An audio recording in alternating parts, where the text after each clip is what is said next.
It's Madden NFL 24, and we've got the latest chapter of a historic rivalry. It's the Cleveland Browns and the Pittsburgh Steelers on Monday night.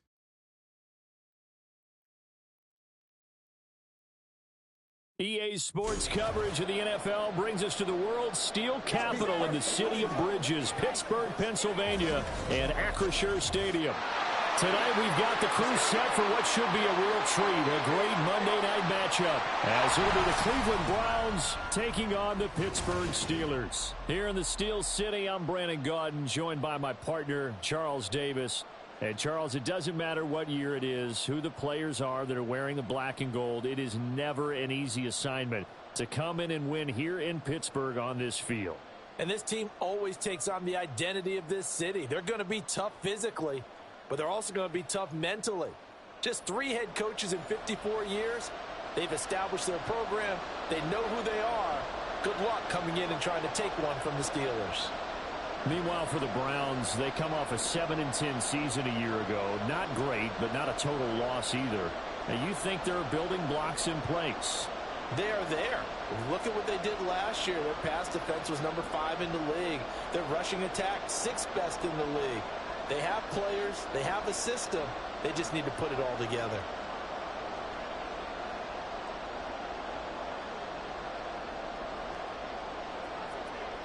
The kicker, Dustin Hopkins, set to get this one going. And we are underway from Pittsburgh. Unable to corral him. He fights through. And able to get this across the 20, but not much further as he's dropped it to 23-yard line. The Steelers offense set for their first possession here, and it's Kenny Pickett who will lead the way, the second-year man, Charles, from Pitt. Pickett didn't quite lead Pittsburgh to the promised land in his first season as the hometown kid and franchise quarterback, but he did impress once he got in the field. Winning 7 games helped keep the vaunted streak of non-losing seasons alive in the Steel City.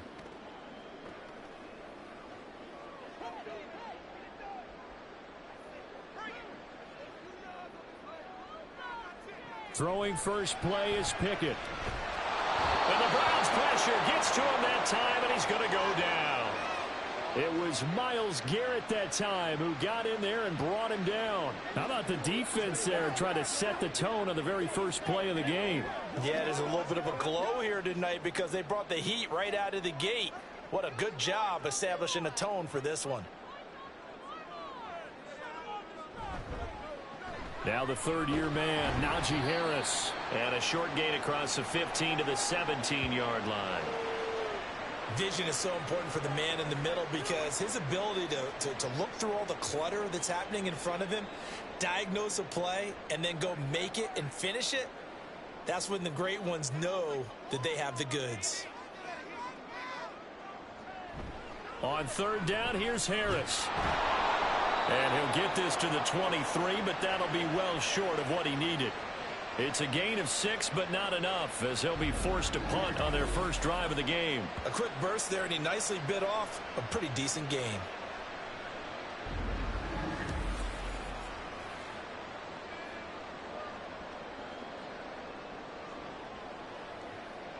On fourth down, here's Presley Harvin on to punt.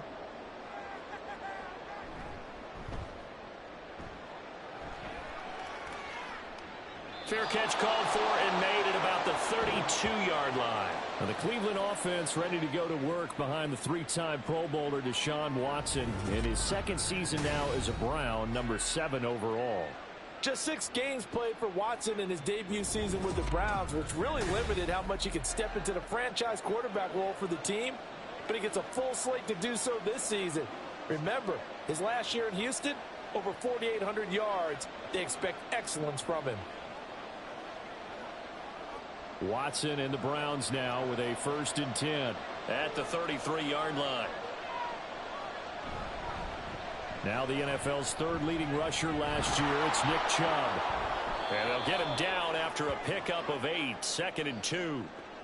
Well, you often say that sort of opens the playbook now, 2nd and short. What do you think, early shot here? I like where you're going. Obviously, we've been together for a while because you know me. I want to take that shot early and loosen things up.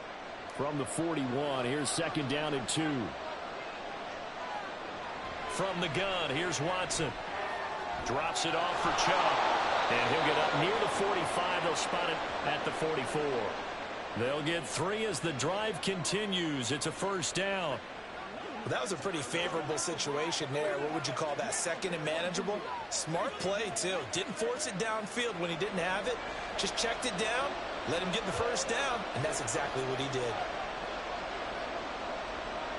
On 1st and 10, Watson. And he'll work it across midfield inside the 45. A nifty bit of scrambling there. 12 yards, first down. That's the first time he's called his own number, but he's got to be overjoyed with the results. He wasn't just going to settle for a modest gain. To me, he was determined to come through with a big message to a defense that slept on him in the pocket. On first down, they'll run with Chubb. And good work there in open space. And he's got this all the way down now to the 32. 11 more on that one, and another first down. They're making it look easy out there. Another first down. So far on this drive, let me do this little bit of math here. 4 plays, 3 first downs. That's a pretty good recipe for success.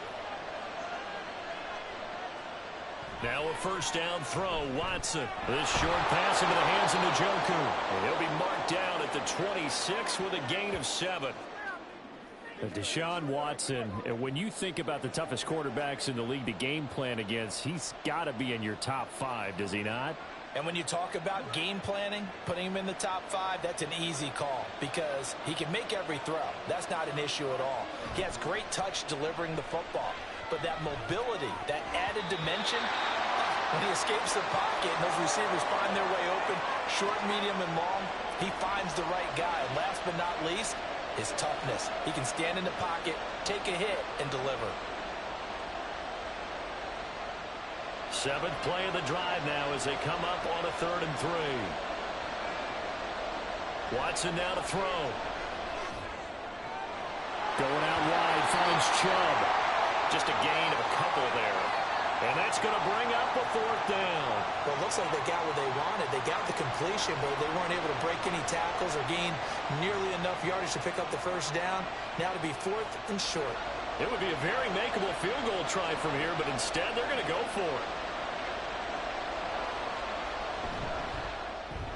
That's complete to Peoples-Jones. And he's going to pick up the Browns' first down. It'll wind up being a gain of 5 there on 4th and 2. A solid pickup of 5 and a very solid 4th down conversion. And defensively, pure frustration. So this drive going to continue following the conversion on 4th. Here's 1st and 10. From the red zone now, Watson. He'll get this to Chubb out of the backfield. And he is out of bounds, looks like right at the 15. Short completion, just 4 yards, and it'll be 2nd down. And we see another pitch and catch there to the running back. This position just continues to evolve. They become just as critical to the passing attack as a lot of receivers, tight ends, because their ability to make people miss in the open field can really generate big plays for an offense. And that's going to be caught by Peoples-Jones. And the Browns are going to have a 1st and goal as the tackle is made at about the 5. Well, no question, this is exactly how they wanted to start this football game. And nice pass there. And now they're set up beautifully, Charles, to finish this off with a touchdown. Yeah, but they've still got to finish it off, partner. And that means they've got to execute at this stage of the field. So we've seen many teams march it right to the goal line and not cash in. They got something dialed up here that puts it in the end zone. That sends them 2 yards in the wrong direction and leads to 2nd down. That was well played there defensively. 2 tight ends in the formation, which essentially gave them 7 blockers up front. Hard to imagine with all that size and beef that they could let a tackler through, but that's exactly what happened. A loss resulted. Now it's Watson, a bootleg. And he is into the end zone. Touchdown, Cleveland. Deshaun Watson taking it in from 7 yards away. And the Browns put the Knights' first points on the board as they take the early lead. And Deshaun Watson shows off his mobility yet again. Just 1 touchdown rushing in 6 starts last season. But the way that he moves around, if receivers are covered, he'll tuck it and go as he did there. Hopkins with the extra point, and that makes the score 7-0.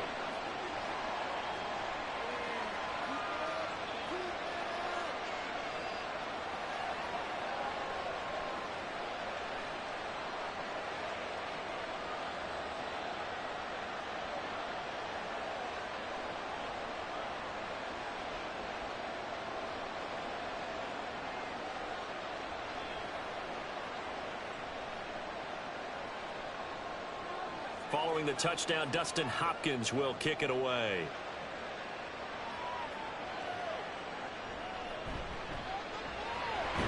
And all deep in his own territory, he coughs up the football. And this is picked up by the Browns. And they'll have a short field to work with inside the 15 at the 13-yard line. A costly mistake there in the return game, and that is not how you want to answer an opening touchdown. Yeah, and your defense is asking you a lot of questions right now because you're already down 7-0. You turn the ball over, they've got to go right back out there to try and keep it from getting to 14-0. On first down, it's Watson. And that is incomplete. The coverage a little too good there, and it's second down. In the red zone, precision is the watchword. If the throw's a little too early, too late, maybe off a little bit, going to be a good chance that any attempt is going to be a contested one, and that one falls incomplete. Here's 2nd and 10. Now Chubb running right. And they'll go backwards here, losing yardage to the 14. It'll go as a loss of a yard, so now they deal with 3rd and 11. And that's exactly what you're looking for at the inside linebacker spot, versatility. He can drop into coverage, or as he did on that last play, use his speed to get to the perimeter and knock the ball carrier for a loss. Throwing on 3rd down, Watson. And he's able to work it here to the 8-yard line. Decent gain on the scramble to 6, but now it's 4th. Well, he was looking at a dime formation, 6 defensive backs on the field, so he's looking for anyone to throw the football to, but he didn't have anyone open, so he took off and ran for it, but he came up just short, and that brings up 4th down. Here's Dustin Hopkins now to try to field goal from the right hash, and this one just a chip in. And the holder's going to keep it. He's going to try to run for it. They pass up the 3, fake it. It doesn't work. And this Steeler defense able to come up with a stop. Well, clearly that was a design play. I just don't know that it was the right design. Hey, your holder to have him pick it up and kind of be the power guy trying to run through the middle. Everything has to go right for that to work. You mean you weren't relying on just great blocking to get him through? You kind of think maybe he can help make his own way if he's an actual running back instead of the holder? Yeah, I thought the same thing.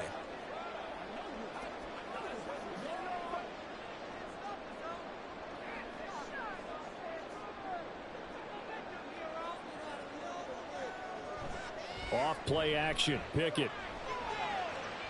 They'll roll him out right. There he goes, right side. And he'll even avoid the contact in the end as he will finally slide to a hole. Big yardage there on the scramble. It gets him a first down. This early in the game, it's all about making steady progress downfield, hoping to lead to early points. And you can do it with your actual play calls or sometimes something a little more improvised, as we just saw there. Now a first down carry for Harris. And now off to the races down the right side. Najee Harris. And he's going to be out of bounds all the way down at the 2. So close. 62 yards rushing for him now as he has gotten the night off to a hot start. So all the way down close to the goal line. Good blocking up front. Helped to spring it. When this drive is over, he's got to get to the bench and sing kumbaya with the offensive line, doesn't he? Big-time openings for him. Gets him all the way down to the 2-yard line. Let's see if they can pound it in. After the big play, a chance to finish now on 1st and goal. Harris is not going anywhere. He'll be hit and dropped for no gain at the 2-yard line. Not able to go anywhere that time. 2nd down. So stuffed from the 2. Now what? You know me pretty well. What do you think I want here? Play action? Definitely. Let him get outside and create. And if he has to run it, he has a little bit more space. They'll try and run with Harris. And that'll hurt the average a bit as this time they're able to get him behind the line. The 2nd down play results in a loss of 2 yards. That's a really alert defense there because they saw the heavy look come in from the offense, countered it with extra linebackers who brought a little bit of speed and heft, and able to really make a big-time play for their defense. Pickett now, 3rd and goal. Got his man, it's caught. Watson from 4 yards out. And the Steelers are an extra point away now from tying this ball game. And down near the goal line here, they're able to throw it in. And the key word, quick. Quick hitter, out of his hands fast, into the receiver's hands even faster. Chris Boswell now for the extra point.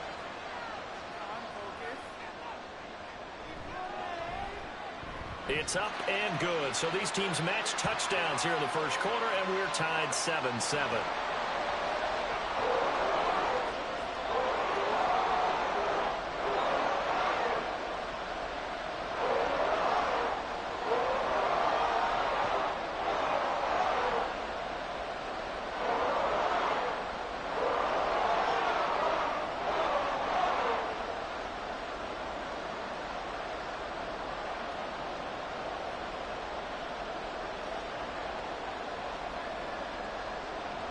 So all even at 7 now as they kick it away.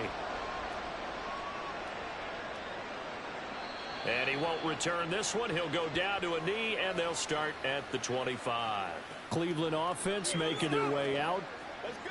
Let's go right here. Keep our paws.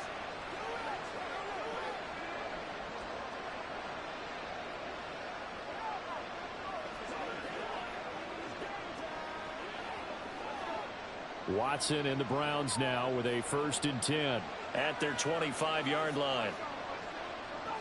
He'll start things off with a handoff to Chubb, and he'll get this up just shy of the 30. I feel like I could see what he was thinking on that carry. Wanted to follow that big tackle through the hole. Ended up only getting 4 yards on the carry. I think he had designs on that one being bigger.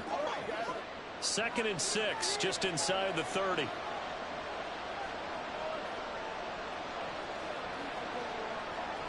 Here's Chubb on the read option. And he'll earn a couple of tough yards past the 30 to the 31.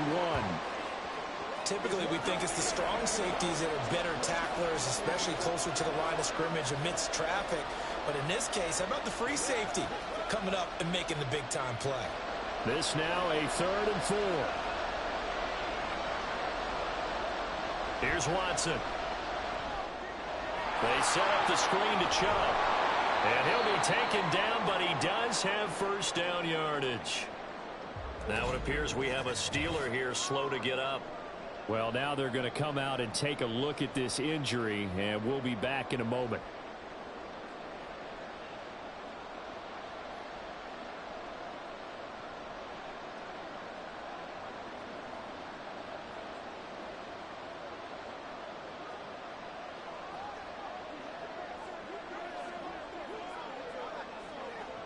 Line of scrimmage, the 37 on 1st and 10. Watson off play action. Pressure comes, and the Steelers take him down. Cole Holcomb proving too much there for the offensive line. He gets the sack. And this is a quarterback who's already had success on the ground in this first half, but this time they're able to hem him in. And it's always different when you rush a mobile quarterback as opposed to a guy you know will be right back in the pocket. In this case, you got to make sure the inside pressure and the outside pressure match, and maybe even a second wave to make sure if he squirts free, you've got someone to tackle him. Got to imagine the pass rush will be equally intense here on 2nd down following the sack. It's 2nd and 18. Here's Watson. And his throw here's incomplete. And Charles, got to like what this defense has been able to do these last couple of plays. Yeah, they get the sack on 1st down, then they force the incomplete pass.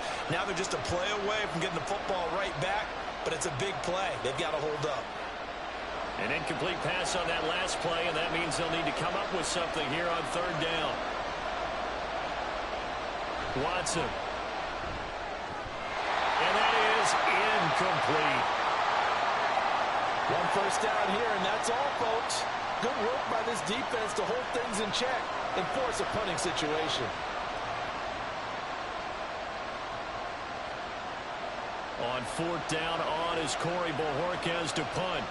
Back deep for the Steelers is Calvin Austin. And here's a fair catch taken at about the 24-yard line. So possession goes over here on the punt. And the Steelers will go on offense here, 1st and 10.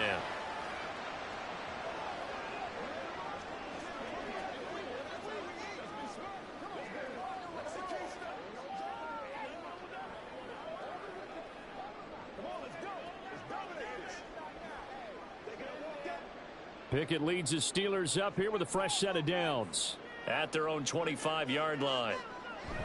Harris will start the drive out. And not much to speak of. Call it a 1-yard gain up to the 26.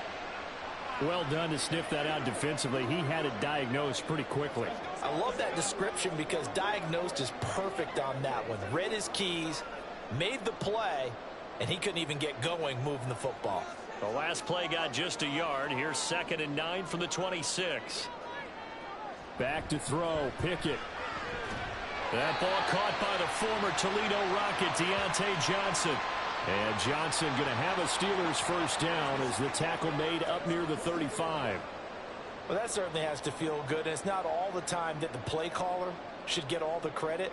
Sometimes I think in the huddle, the quarterback just says, hey, who's going to make a play for me? I just need something right here. And the end result there, nice first down. Drive keeps moving. And he'll just plow right into a host of tacklers. Nothing there at all, and it'll be 2nd and 10. When we talk about defenders, specifically linebackers, keeping their eyes in the right spot, he had that eye down the entire time. And you know that's not easily done because they throw a lot of misdirection at you. They try and fool you and get your eyes in the wrong place. But you're right about that one. He correctly figured that one out and made a really nice play. And he'll push forward to the 37, gain of 2. That play reminded me a lot of a former teammate of mine. We used to call him the trash man. His ability to sift through traffic and make plays was uncanny. And that's exactly what you want from your Mike linebacker. Here now, a 3rd down and 8.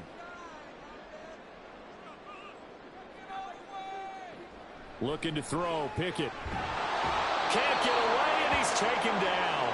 It's J.O.K. Jeremiah Owusu-Koramoah in there for the sack. Even keeping the back in for extra protection on 3rd down, they still couldn't prevent the sack. Now it's 4th and long thanks to a terrific individual effort on defense.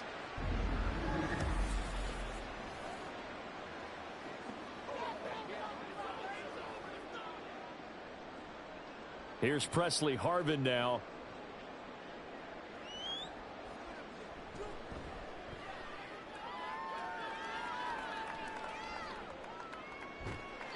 $39 yards on the punt, just 2 on the return. And the Browns will take over, 1st and 10. With the football going back over now to the Cleveland Browns. Defense got the better of them last series, forcing a punt. See if they make a few changes in the game plan here and try to get points out of this drive. 1st and 10. Watson and the Browns now with a 1st and 10. At about the 32. They start on the ground with Nick Chubb. And he's going to get a solid gain of 9 before being brought down. 2nd and right at a yard. Well, they're making an effort to get the ground game going tonight. So far, it's working. I like what we're seeing from the offensive line. They seem to have the leverage going, and they're controlling things and reestablishing the line of scrimmage, moving that defensive front backwards. I also like what the runner's giving us, too. It appears that he's been waiting all day long to get out here and take off. And he'll be taken down, but not before he gets into enemy territory. 43 yards rushing now on 8 carries for him so far. Usually we see runs like this as the defense breaks down later in the game, but this guy is setting the tone early, running through all types of tackles and putting the defense back on its heels. They run it again with Chubb. Oh, he bowls over it. 5 yards on the carry. Good pickup on 1st down.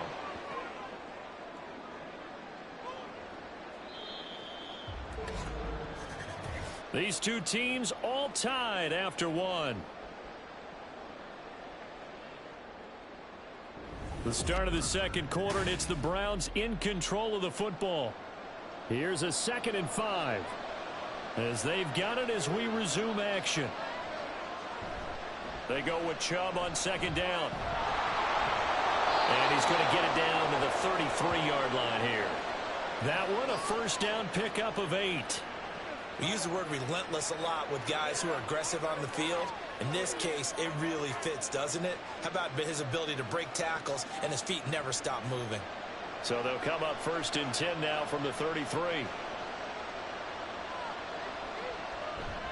A give running right is Chubb. And that play is blown up, losing yardage back at the 35. 2 yards the loss, 2nd and 12. Well, it's almost football 101 that you preach to your safeties. Don't let anyone get behind you. You're the last line of defense. But he didn't let the play come to him. He went to the play. How about that read and recognition and finishing off that one behind the line of scrimmage? They give the Chubb out of the gun. It's a gain of maybe 3, but it's going to leave them with still about 8 or 9 to go on 3rd down. Just not a whole lot of room to operate there on that carry.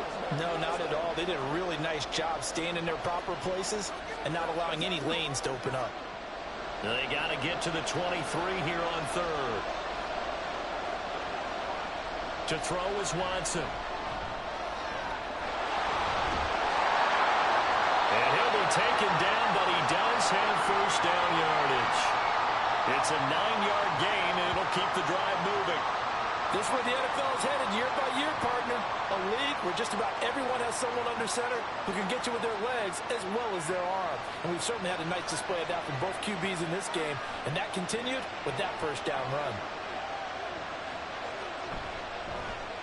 And they'll let the quarterback keep it here on 1st and 10. Oh, the ball is out. Watson lost it. And it's picked up by the Steelers. And a big turnover there as his guys will get the football back.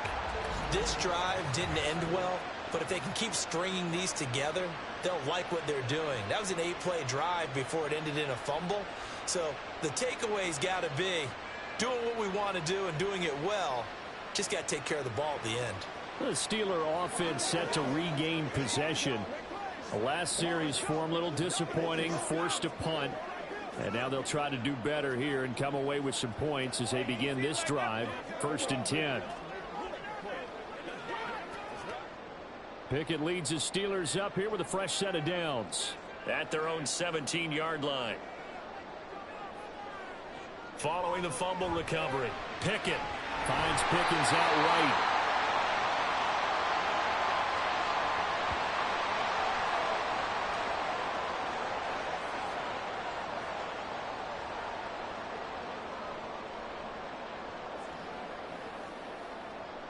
From the 23, here's 2nd and 4.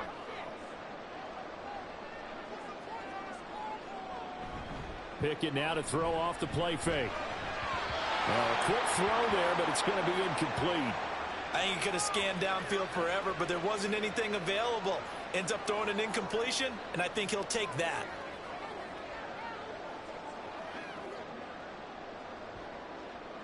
The Steelers on 3rd down. Just 1 for 3 thus far. This is 3rd and 4.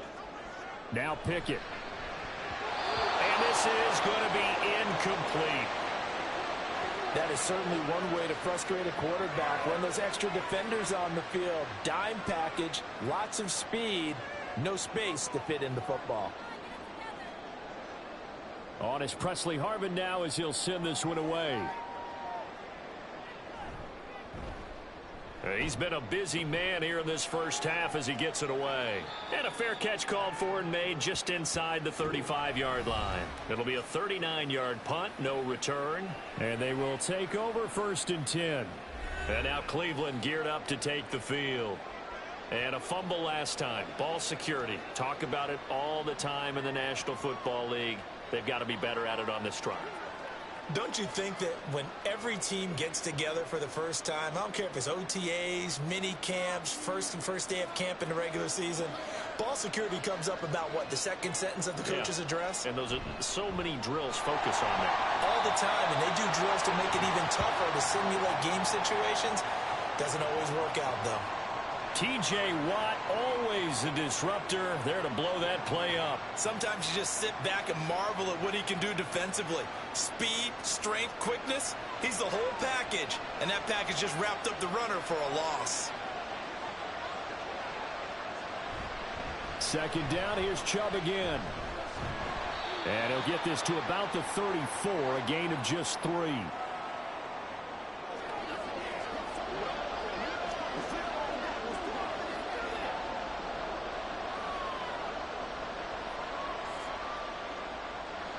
Backed up here, tough spot, needing 11 yards to pick up the 1st.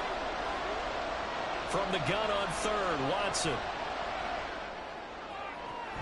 Pass to the sideline and pulled in.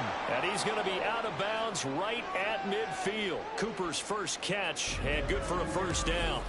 That was a really nice job there, stretching zone coverage by running that route deep enough before breaking it back towards the sideline and being open. And a precise throw for the reception of the first.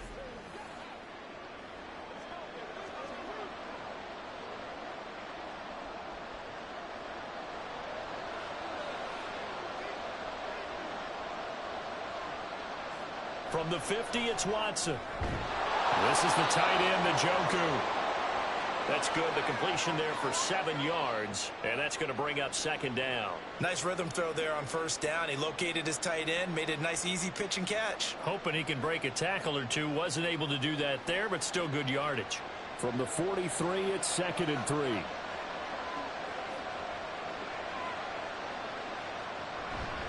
And Chubb will try the middle here. And he'll be brought down, it looks like right at the 40. They'll get 3 as the drive continues. It's a first down. And Brandon, you know that expression? He just does what he does? It sounds trite, doesn't it? But in this case, it's perfectly apt. This is one of the better runners in the NFL. And all he does is just find avenues, find ways to pick up key first downs and big runs. Chubb with a carry on first down. It's not going to yield much, maybe a yard. It's second down. No doubt about it. A really nice job there by the defense, not allowing him to get to the perimeter. But that means your defensive ends, your outside linebackers, the guys that you pay big money to sack the quarterback, they also have to have interest in the running game as well. And they did a nice job there of holding the point of attack and not giving ground. Forced out to his left. And Watson has enough for the first down yardage as he slides to the turf. 19 yards to pick up there. Move the chains. Certainly not the way they drew it up in the playbook, but that's why they love this guy back there. He sees things breaking down, and he's more than capable of finding an escape route and still getting a decent gain. So here's a 1st and 10 now, down inside the 20.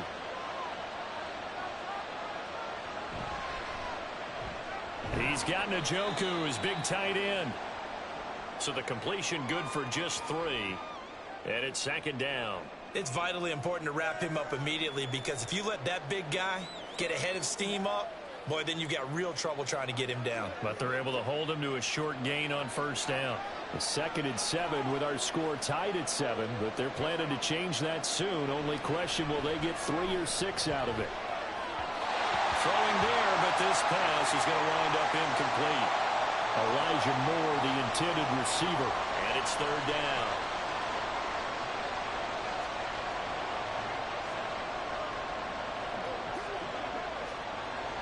So 7 yards from the first down here as they come up to the line of scrimmage.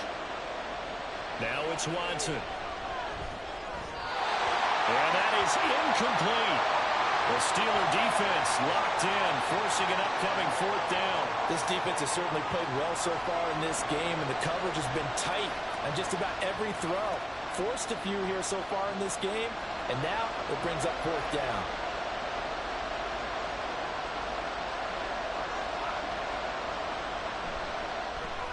Hopkins' kick is good, and they take the lead here now at 10-7. So they're able to end that drive with 3 points in this one-possession ball game. And ideally, you want to end every drive with points. Most quarterbacks would tell you, let's end it with a kick, right? A PAT, that's number 1. Field goal you'll take. Punts, you really don't want to do that. In this case, they'll take the field goal and get prepared for the rest of the game.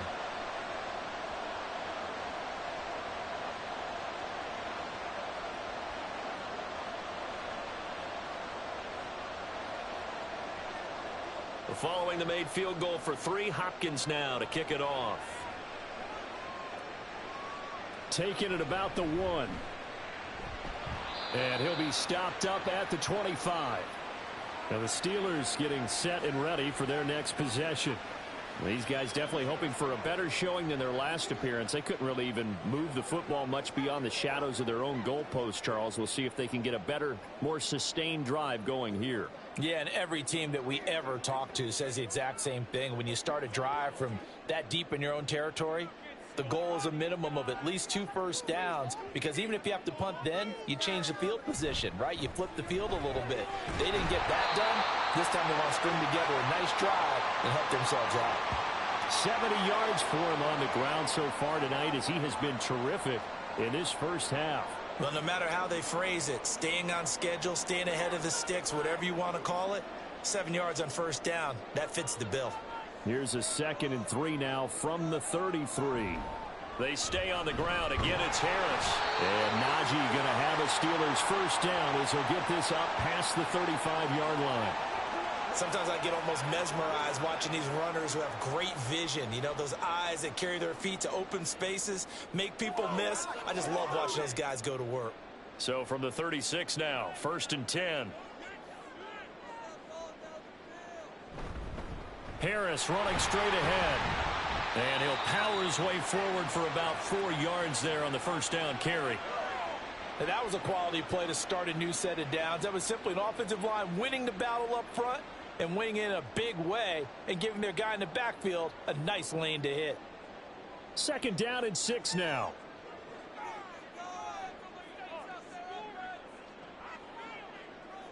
Pickett will look to throw it here. Now a short pass pulled in by Washington. First time that they called his number tonight, and it gets him a first down. And the tight end is certainly a position built to move the chains because they can control space underneath. If they've got good hands, then of course they're a dynamic target. But one other thing is they're right in the sight lines of a quarterback on just about every play. And that makes it easier for the quarterback to pick him out and deliver. And this will be incomplete. Physical play on the football there, and it's 2nd down. Well, that one was all about the defender making life difficult for the receiver. Very tough for a guy to hold on to the football through all that contact. He ends up forcing the incompletion. 2nd and 10.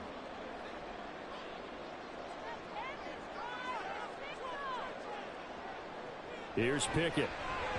And that one's going to be off target and incomplete. Well, that's a defensive coordinator's got to be happy with that result. They took away all options downfield and forced the incompletion.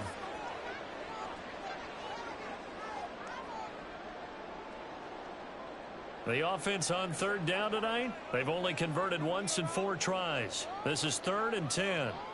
Pickett. He's going to let this go for the end zone. And unable to connect. Incomplete. Now give them credit. They took their shot, but it's going to bring up 4th down. Early on, the running game's been working well, and the offensive line has been pleased by that. The thought process there, catch those safeties creeping up, trying to help against the running game.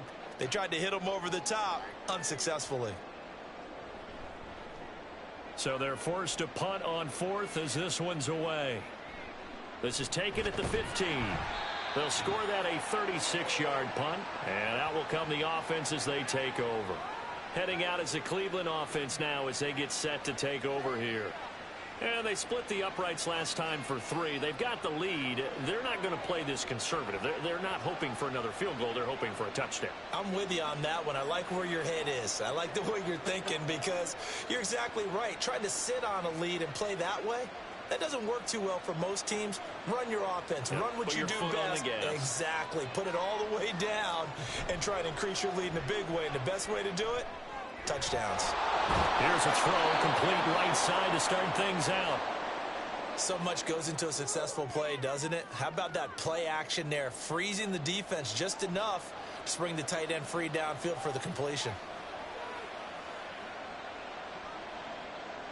Ball on the 28-yard line. Here's 2nd and 3. From the gun, it's a give to Chubb. And he gets this one just shy of the 40, down at the 39. The 71 yards rushing now for Chubb, and a first down as well. I'm not sure how much more evidence they need, partner, than to understand that if they don't start to slow him down, it's going to be a long afternoon here at the stadium because he is just shredding them at this point. And let's face it, coming into the game, they knew he would be the focal point of their attack. This is going to take an 11-man unit on the defensive side to start making plays. It'll go as a gain of 4, and that will bring up 2nd down. One thing you're hoping for when you run drag routes, You're able to hit a receiver in stride, and he can pick up a lot of yardage after the catch. But in this situation, the defense was effective, able to stop him before he could get a good head of steam going. And he'll be tackled at the 45 following a gain of just 2. And not much on that run, Charles. No, that's exactly the way to execute a run blitz there. They guessed correctly that they would move the ball on the ground, honed in on it, and stopped them. Mark that down for a win in the defense's column. Here is 3rd down and 4. Back to throw, Watson. Oh, it's a screen pass. That's complete. And he'll be taken down, but he does have first down yardage. Able to get what they need to keep the drive going with a 6-yard pickup on 3rd down. Well, they certainly made a point of getting him involved in the passing game here in the first half. They must have seen something in the scouting that said, hey, we can capitalize on him getting the ball possibly in the open field. And I think in the second half, that may loosen up the defense a little bit to get the running game going back inside. Well, they run the option here on 1st and 10. And great blocking downfield as he's got this almost to the 35-yard line. 14 yards that time and a first down on the keeper. Well, he is certainly dangerous when he spots a lane, and he keeps it himself there and worked out well. And how about the moving parts on a play like this? You know you have to practice it over and over because it's almost like a ballet that has to be choreographed. But how about once he made the decision to go, he committed to it and went. Let's face it, most teams are going to defend the running back much more than the quarterback on that type of a play. A good gain again. That's now 31 yards combined on those last 2 plays. Now this is an example of breaking down a defense because on a lot of these runs, he's getting past the point of attack, and guess what he's doing? Forcing the secondary guys to have to make a lot of tackles. So here's a 1st and 10 now down inside the 20. From the red zone now, Watson. Going out wide, finds Chubb. And he'll get it here to the 10-yard line. So the completion results there in 9 yards. And they'll have a 2nd and 1 forthcoming. He's already proven to be a factor in the running game on this drive. Now he gets involved in the passing game. I think what we're seeing here is the modern version of workhorse in the NFL, being able to run it and catch it with equal proficiency. To throw on 2nd is Watson. And that's going to be caught from Browns. Touchdown. Donovan Peoples-Jones from 10 yards out as his guys are able to extend their lead. Well, that's about as quick of a passing touchdown as you'll ever see right there. Everyone has a section in their playbook called the quick game. That was a super quick game. Out of the hands of the thrower, bam, right to the receiver, successfully for a touchdown. How in-depth is that quick game part of the playbook? It's pretty in-depth because people want the ball in the hands of the quarterback into the playmaker's hands downfield as fast as possible. There are a lot of plays, a lot of options involved with that. Extra point good by Hopkins, and his guys will take a 10-point lead.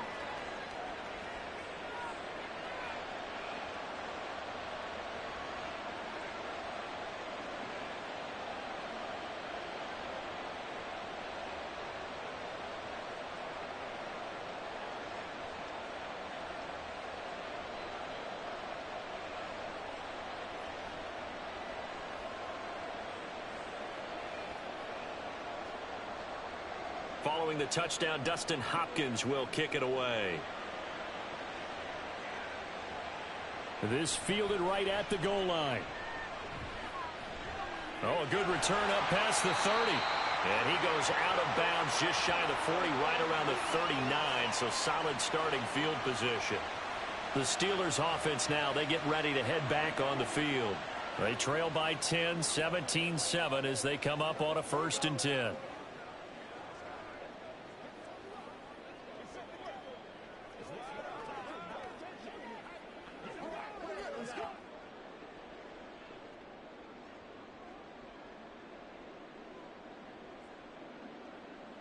Pickett back to throw. And he short arms that one just a bit. It's low and incomplete.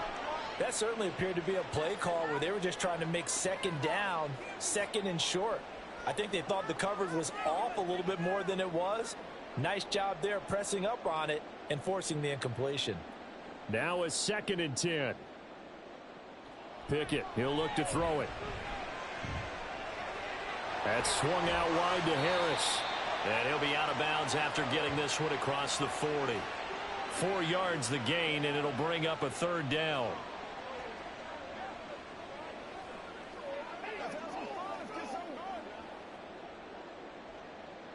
They are in need of 6 yards here if they hope to move the chains. Throwing on third down. Here's Pickett. And the throw there going to be incomplete. How about some applause for the defense there? They forced him to throw that one into coverage, and just like that, they're staring at a fourth down. Well done. The Steelers send out their punter now, as he'll come on for his 5th kick of the night. And a fair catch called for and made just outside the 15-yard line. It'll wind up just a 35-yard punt, no return. And it will be 1st and 10 as they take over. Here's Deshaun Watson and the Browns back to the field. 5 for 5 that last drive. Touchdown pass as well. He was clicking. Receivers, I don't want to be cliche, but running really solid routes too. And what I love about it is when you look across any team, all right, the body types of the receivers are usually different. The way that they get open, different as well. Some of them use power to get open. Some of them use those head fakes and subtle moves. Some of them just use pure speed. And the really good ones, when they're established, they know how to push off at the end of a route too. Nothing fancy on first down, but a very consistent type of a play. Hit that slant. A lot of people call it an extension of the running game, and it can be if that pass is completed, because you hit a guy on the run like that, he often can go for big yardage. Sets him up nicely for 2nd down, staying ahead of schedule.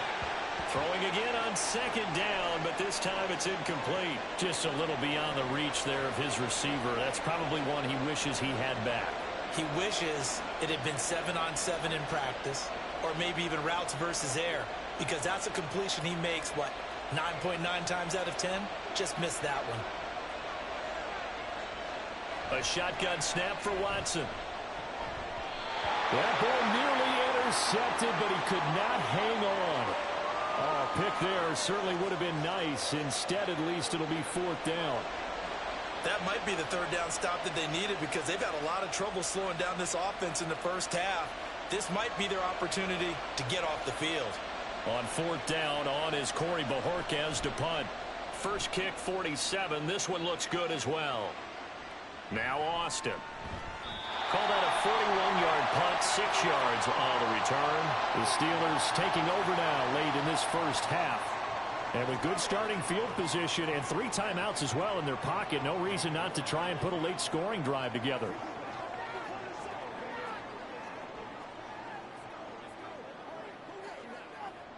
A 1st and 10 here, and you know, if they could just get 3 out of this, something about whittling it to a 1-score game at half that might provide a psychological boost.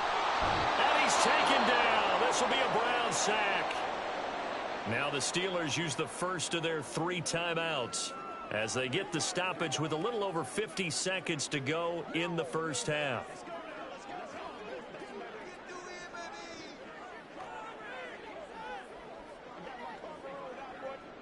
Sacks, a growing theme in this first half. This is 2nd and long. On the draw, it's Harris.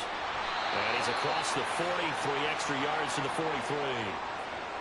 And that looked like some pretty easy yardage there right up the gut. And he's a guy that has some height to him. So when you don't have to drop a shoulder or create or get through contact or trash, makes it a lot easier to stay upright, see the field, and make a run as we just saw there. From the gun on 3rd down, Pickett. He's going to go for a big play downfield. And that will be incomplete. Well, they weren't scared to let it fly, but it falls to the ground and brings up 4th down. Trying to get something positive to happen here before the break, and they sure need it. They went for the big one, but it winds up incomplete. On 4th down, here's Presley Harvin on to punt.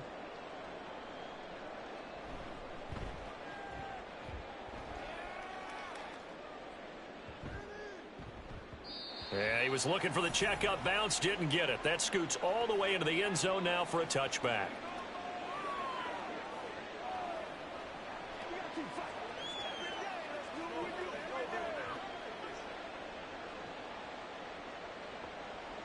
The Cleveland offense ready to go.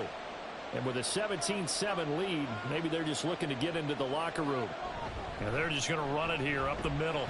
And defensively, they're just looking to keep him contained as they're able to get him down. In on the stop, DeMonte Casey. So we come upon halftime, and it's the visiting Browns with the lead. As we'll head down to Orlando, that's where we find our man Jonathan Coachman at our EA Sports Halftime Report. Coach. Okay, Brandon, thanks very much. Back to you guys in a bit. But first, we welcome everyone to our EA Sports Halftime Report. We were certainly treated to an entertaining first half.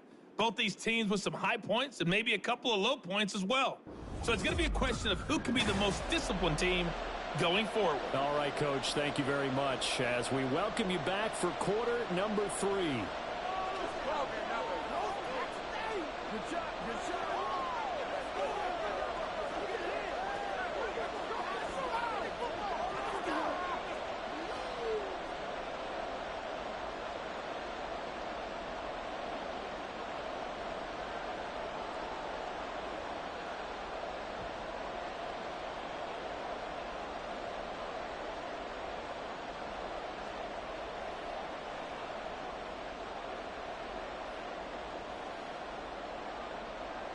A 10-point game, 17-7 the score as we get back to it on EA Sports. And he'll take it up past the 25 to the 26-yard line. Here's the Browns offense now getting set to start off this third quarter. And they've got the lead, CD. What do you expect from them in this second half?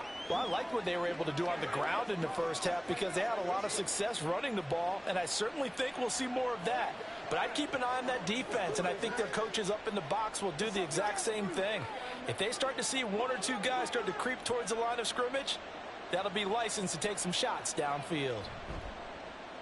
Off of play action, it's Watson rolling, and he can't find a receiver, and he's brought down. Alex Highsmith making the nice play and getting the sack. And, of course, that's not an easy man to sack. You know how elusive he can be trying to get outside of the pocket. That was a great play on the defensive side. And I wonder what was going through his mind because he didn't seem as committed to using his legs to pick up yardage. He wanted to keep that play alive to either take off and go or throw it away. But he held on to the football and ended up getting sacked. And he'll protect himself at the end here as he winds up getting pretty decent yardage. Partner, even I can figure out who deserves the lion's share of credit for their lead right now because he has been terrific in a dual threat role, really chewing up yardage and getting them points with his legs. Simply put, that defense has had no way of stopping him, and that's why his side is on top. Work in the middle of the field, and he's got a man complete. And he has a big gain inside the 40 before being dropped. He got 29 yards that time. Normally on third down and short yardage, you're thinking of throw to your tight end. It's just going to be a simple chain mover. But this time they let him roam down the field, and a nice dart picks up the first down and then some. Operating out of Steeler territory now. Here's 1st and 10 at the 38. They go up the middle with Chubb. Flashed the stick skills, but didn't get a ton from it. Stopped short of the 35. Mika Fitzpatrick, the all-pro safety, up to make the stop. You know that old expression, it's not my night? It hasn't been his so far. I don't know if the legs are a little bit heavy. Sometimes having to hang out all day and play doesn't exactly play to your advantage, but it's been a tough go for him. And every time he looks up, somebody's there defensively. That was the same case on that play. Just his second catch of the game so far. This one moves the chains. And now we get into the psychology of the whole thing because a lot of teams with a 2-score lead in the third quarter, they almost become defensive with their offense, just playing not to lose. I think with this team, you got to figure at this point, this is a great spot for them to go into attack mode, really try and put the hammer down and finish this one off. And now a throw on 1st down there, but it's incomplete. It sort of looks like they still have some fight in them on this series because it seemed like things were headed for the red zone. But if this defense gets 2 more stops, they can keep them out of that area. An incomplete pass on 1st down. That leads to a 2nd and 10. Throwing again is Watson. That's to the sideline and incomplete. And those two just haven't been in sync thus far. They've done a nice job against him, but still, with his talent, you would expect him to have more completions to him in this game. Now the terrible towels in full force now as the Steelers get set to defend this 3rd and long. Throwing on 3rd down, Watson. And this is caught. Touchdown, Cleveland. Elijah Moore, 27 yards. And the Browns are able to stretch out their lead. That drive that really increased their cushion felt very military to me. Very precise, methodical, that's one of the words you've taught me. And they just got it done. And slowly but surely now starting to pull away a little bit. Things looking good for them here in the 3rd quarter. Not only pulling away, but you mentioned that slowly but surely. You also drain clock, too, with a drive like that. So you really give yourself an advantage. Hopkins with the extra point, and that'll make this a 3-score game now. The lead moves to 17.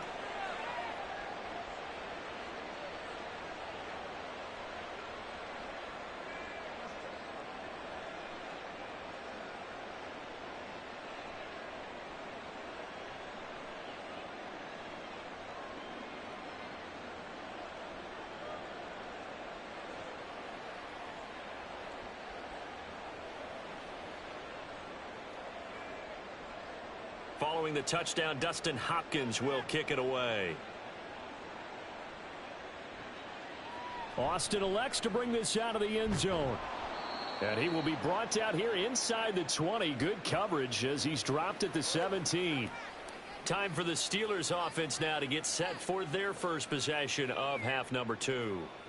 And their halftime hole now even deeper, and they need a big drive here just to answer the first touchdown of the second half scored against them. They were down at the half. Now, as you mentioned, they're down a little bit bigger, but no time for discouragement. Just got to get back to it, right? Put your shoulder against the boulder and start pushing and try and get back to where you were to start the half. Harris starts the drive on the ground, and he'll power his way forward for about 4 yards there on the first down carry. Well, it's time for them to be good teammates right here. And what I mean by that is possess the ball for a little while. Get at least 2 first downs. Give their defense a chance to settle down a little bit after they give up a touchdown. 2nd and 6.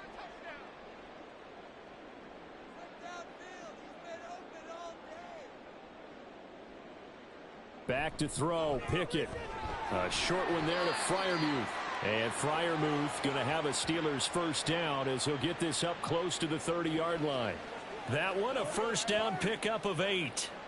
Many different ways to create space, but on that play, he did it with that big, wide body of his. Didn't get a whole lot of yardage on the play, but it did what it was supposed to. Pick up a first down. Pickett to throw on first down. Johnson's got it complete. And they get him down, but not before he takes it across the 40-yard line. 12 yards that time, at a Pittsburgh first. And you start to think if it's going to happen for these guys, it's got to start with this drive. Down 3 scores, they need to start making some inroads. And that'll help the cause there as they pick up good yardage and a first down. 1st and 10, here's Pickett.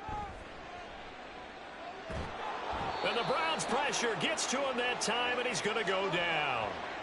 Myles Garrett, his 2nd sack of the night. And keep in mind, in addition to the 2 sacks that he now has, CD, he's also had a couple of quarterback hurries. He's been very disruptive. To put it mildly, and it reminds me of the time I asked an offensive tackle who struggled like this in a game. He said he was telling the coach, hey, what do you want me to do? This guy's just eating me alive. And the coach finally just looked at him and said, applaud. Pass protection has been a problem all night long as they come up facing 2nd and a bundle. Looking to throw, Pickett. Pass incomplete. So another incompletion there. He's hitting on fewer than half his pass attempts in this one, and that is not a winning formula. Yeah, so let's make sure we give a little bit of credit to the defense here. They've given him a lot to think about, a lot of different looks, and he seems a little bit confused trying to complete passes. These guys have punted 4 times already, and they're staring at a 5th, barring a conversion here on 3rd down. A throw there, but that's going to wind up incomplete. Looks like another empty possession offensively. And you're at that point in the game where you can't afford too many more of these. So this is going to require some heavy thinking on the sideline to figure out what they can do to crack this defense. The Steelers send out their punter now as he'll come on to kick this one away.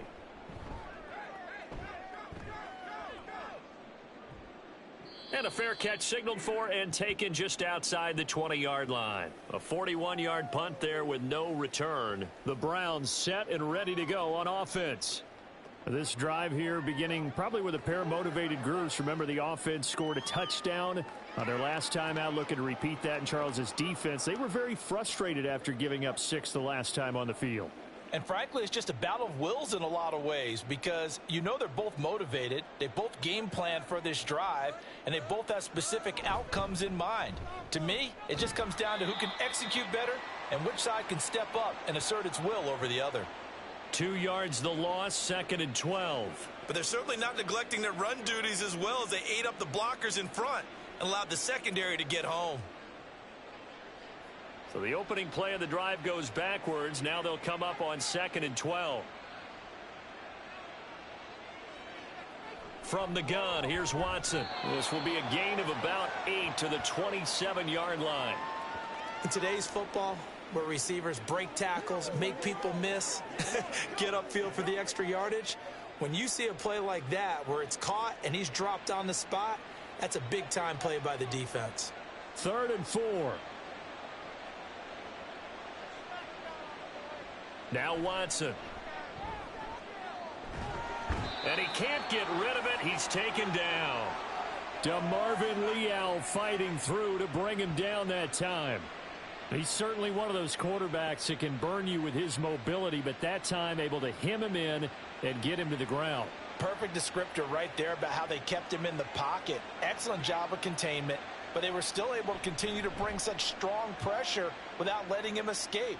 But how about those guys in the secondary as well? Kept the coverage tight, plastered to the receivers, and left no real options for him to throw it downfield. 43 yards on the punt, return of 4, and the Steelers will go on offense here, 1st and 10.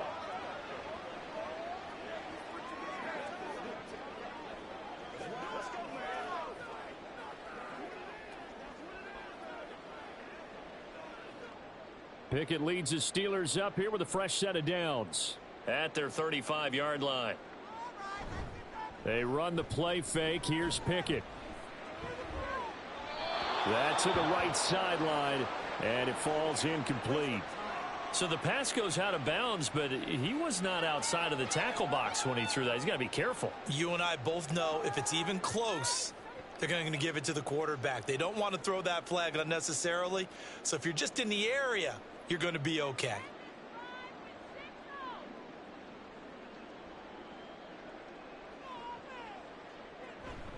On 2nd down, this is Harris. And he'll get this up to about the 38-yard line. He'll get only 3 there, so it leaves him with a 3rd and 7 ahead. Well, that's a good start to this drive on the defensive side of the ball. Force the incompletion on 1st down. Then you're able to shut down the running play on 2nd. Yeah, I wouldn't be surprised now. A little bit of pressure going at the quarterback in an expected passing situation. Now Pickett. A short one there to Freiermuth. And he's able to get this one out closer to midfield across the 45. Call it a gain of 7, and it gets him a new set of downs. And that's how you pick up a 1st down. Not only does he make the catch, but has enough body control to get his feet down inbounds, toe tapping and dragging to make sure he gets it done. Now a 1st down carry for Harris. That's some good hard running there as he'll push his way forward for about 5. You know what really fires up offensive linemen? When the guy that is carrying the ball behind them can create his own space and break a tackle along the way. From just across the midfield stripe, here's 2nd down and 5. Back to throw. Pickett looking for Pickens. He's got him on the out route. 7 yards there and a 1st down. A little football 101 there. You just see the receiver try to run down the defender, meaning he goes right at him and really trying to move him a little bit towards the center of the field so he can put his foot in the ground and break to the out, to the sideline, and make a catch.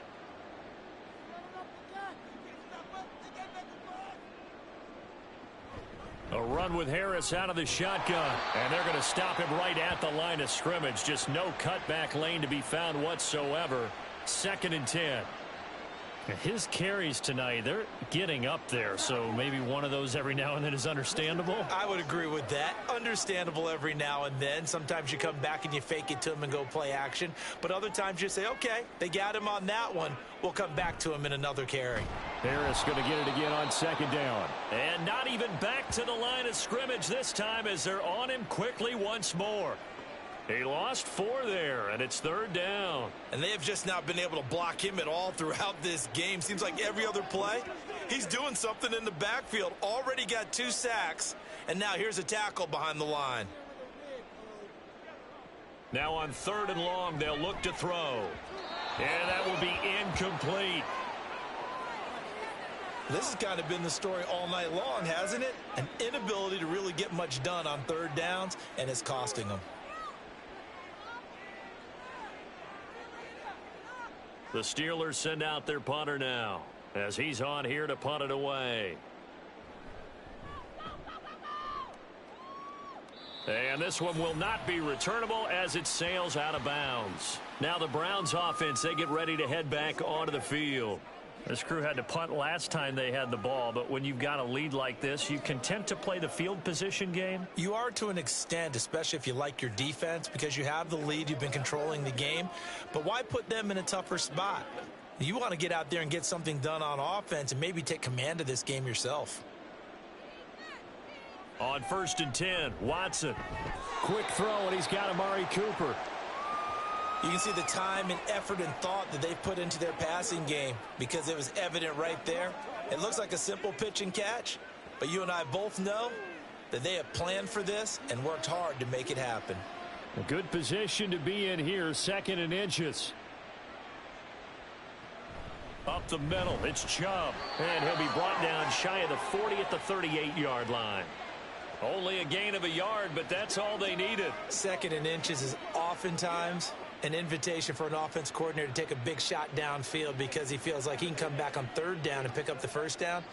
But sometimes you just don't want to break tendency. Stay with what you are, stay with who you know, and go get the 1st down. That's exactly what they did. That escapes the sack. Yeah, he'll work free from 1 tackle, but that's about all as he's taken down.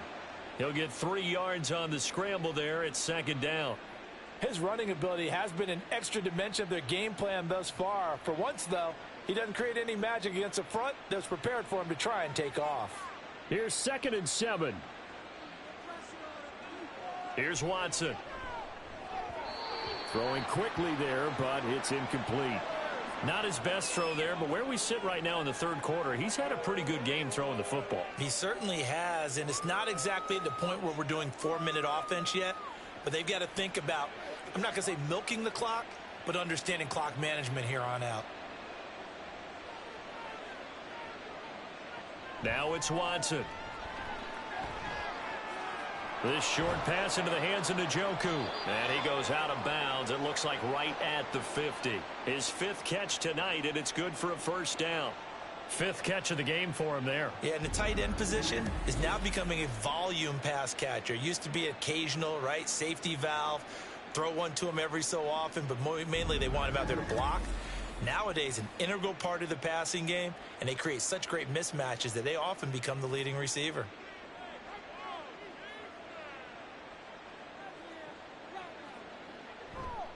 Now they return to the ground game. Chubb, and he'll lose yardage here. Back at the 47. 2 yards the loss, 2nd and 12. I'd say the staff that's up in the booth watching the game, they may want to file that one away. See how fast the free safety closed to make that play? Might want to check into a throw the next time. Now they contend with a 2nd and 12 after the loss. Back to throw, Watson. And they'll get him down as he's inside the 40. Now a pause for an injury, and that's the quarterback, Deshaun Watson, who's shaken up a bit. So as the medical staff takes a look, we'll step aside.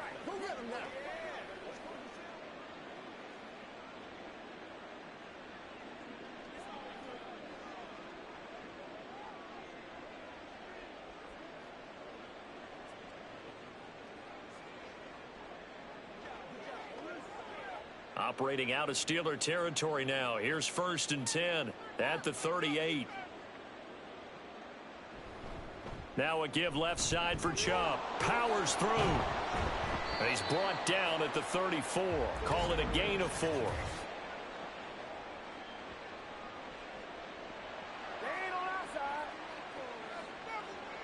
Jedrick Wills, former first-round pick, guilty there.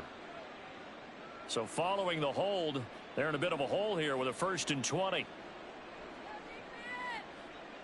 Thompson Robinson now.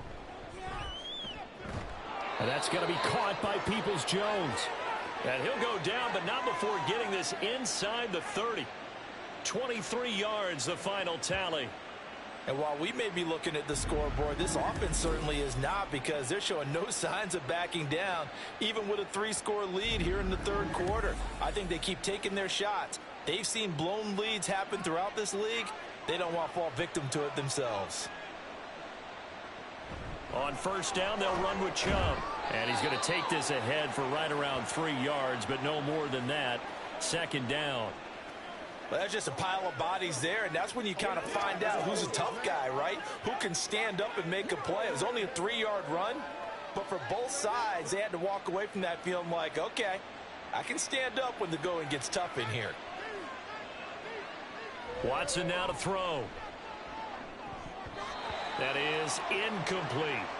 His back has been a dependable safety valve all game, so he went back to him when his first read was covered. Just unable to connect, so the play results in no gain. They head to the line facing a 3rd and 7 following the incompletion on 2nd down. Watson.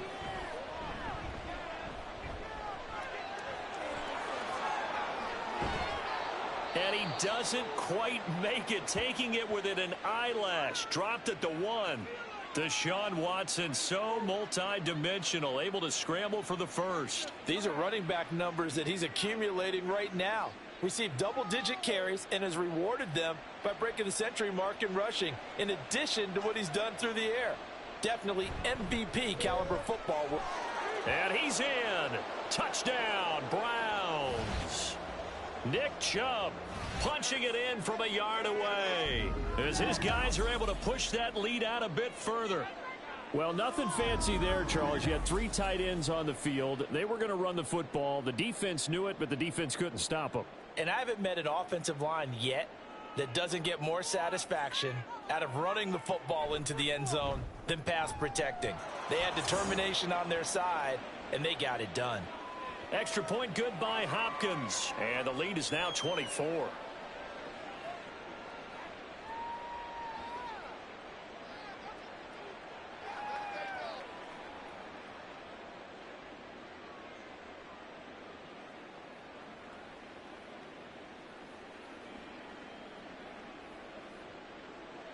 Following the touchdown, Dustin Hopkins will kick it away.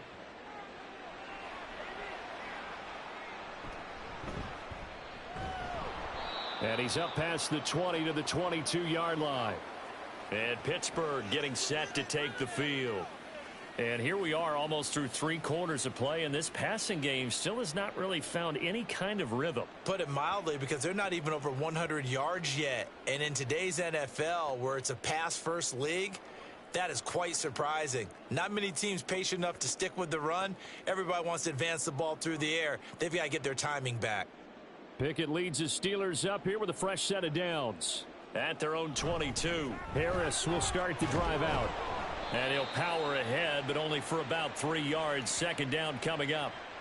They'd love to just strike back with a touchdown right here, and if it's a long play, so be it. But the main goal, get a couple of first downs, run some plays, run some clock, allow their defense to get a chance to catch their breath, settle down, and relax a little bit after they just gave up a score.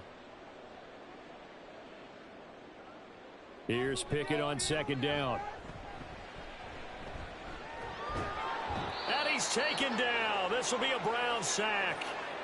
Myles Garrett bringing the pressure yet again. That's his 3rd sack here tonight. So one quick, easy analysis about why they've struggled so far. They keep putting themselves in third and long situations. They just took another sack right there. And the offensive film session tomorrow may be a little longer than it normally is. Not a lot of positive grades will be handed out thus far. Pickett and the Steelers in need of a big play here. 3rd and long after the sack. He'll look to throw. That's going to be knocked away and incomplete. Zone coverage there, and they were playing deep. That makes it obviously a little bit harder to run by guys. And that time, there was not much of a window to get the ball in there, and it winds up incomplete. The Steelers send out their punter now as the drive goes backwards, so he's on to punt it away. Now fair catch is called for and taken at the, we'll call it the 37-yard line. 1 quarter remains here as we wrap up the week on a Monday night. We'll return with more after this break. You're watching the NFL on EA Sports. Back now in Pittsburgh. A lot of folks starting to make their way to the parking lot. Their guys trail big here to begin quarter number 4.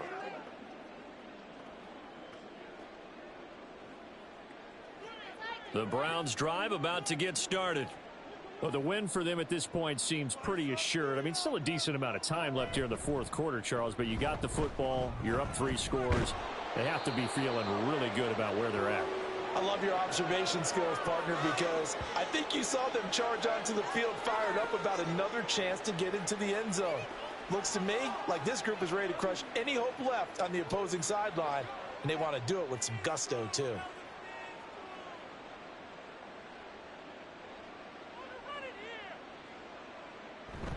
They run again on 1st down, Chubb. And for one of the first times all night, he is going to go nowhere as they bury him behind the line. Yikes, a 4-yard loss really sets him back now for 2nd down. Run blitz there defensively, something we might see more of here in the 4th quarter. I think we'll see a lot of it, and the difference between that and a pass blitz, you're just trying to get to the quarterback. You're trying to scheme someone open who will get to the QB and make sure he gets on the ground. In a run blitz, you're actually trying to cover up gaps, trying to cover up holes so they can't run the football. They lose 2 on that last play, so things get even tougher. 3rd and long coming up. Now that's a nice play. Got me fired up, partner. But can they do it back-to-back plays? All the training that you go through as a defense for these situations, when you have to get the ball back, everything you go through, holding up the runner, raking at the football, getting to the passer, knocking it out of his hands, whatever way, they have to get the ball back. Now can they stand tall again for a huge 4th quarter stop? He lost 2, and it brings up 4th. Well, that was one of the few times they've been able to contain him thus far. He's over 100 yards for the game, but he lost a bit off his total on that carry. The Browns send out their punter now as he's on to punt for the 4th time tonight.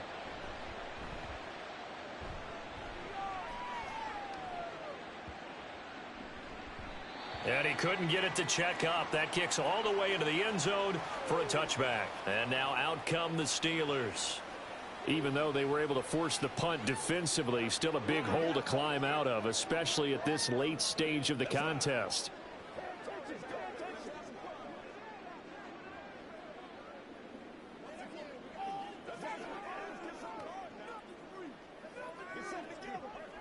Pickett leads the Steelers up here with a fresh set of downs at their own 20-yard line.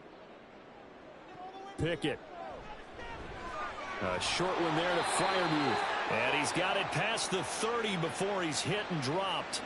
Nice way to start the drive. A gain of 12 and a 1st down. A 3-score game here late. You can probably rule out the comeback, but certainly some kind of a moral victory to be had if they can get a few more points to close things out. And to that end, a nice pass play there to push things downfield. Yeah, and we know in this league, a loss is a loss, and no one wants anything to count as a moral victory or, boy, something that feels a little bit cheap.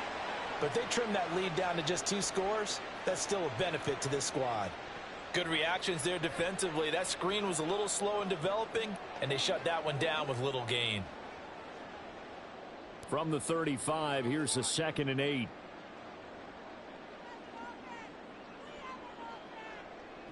Pickett back to throw. And that falls to the ground, incomplete. A nice job of bodying him up defensively, and now it brings up third down. They lead big, and a major part of that has been how they've taken their play to a whole new level this second half. No points allowed since the break, and you can add another incompletion to the total number that they forced in this runaway contest. Being chased out left. And he can't find anywhere to go with it, and he goes down. Multiple defenders get to him there, and that is the sixth time he's been sacked in this ball game. I don't know what else can be said about this pass rush. They have been sensational. CD, that is now 6 sacks for them. And how many times do we talk to offensive coordinators and they say a sack is a result of everyone on offense not doing their job? But let's be honest about this one. This is the offensive line unable to counter the pass rush. They've been teeing off all game long. Now on fourth down here, that pass knocked away and incomplete. Well, at this stage of the game in the second half, down 3 scores, I guess they felt like they needed to push. And let's face it, with this deficit, if they give up another score here after they didn't get it, does it really matter? Right. It really doesn't. They had to go and try and make something happen if they had any chance of winning this game.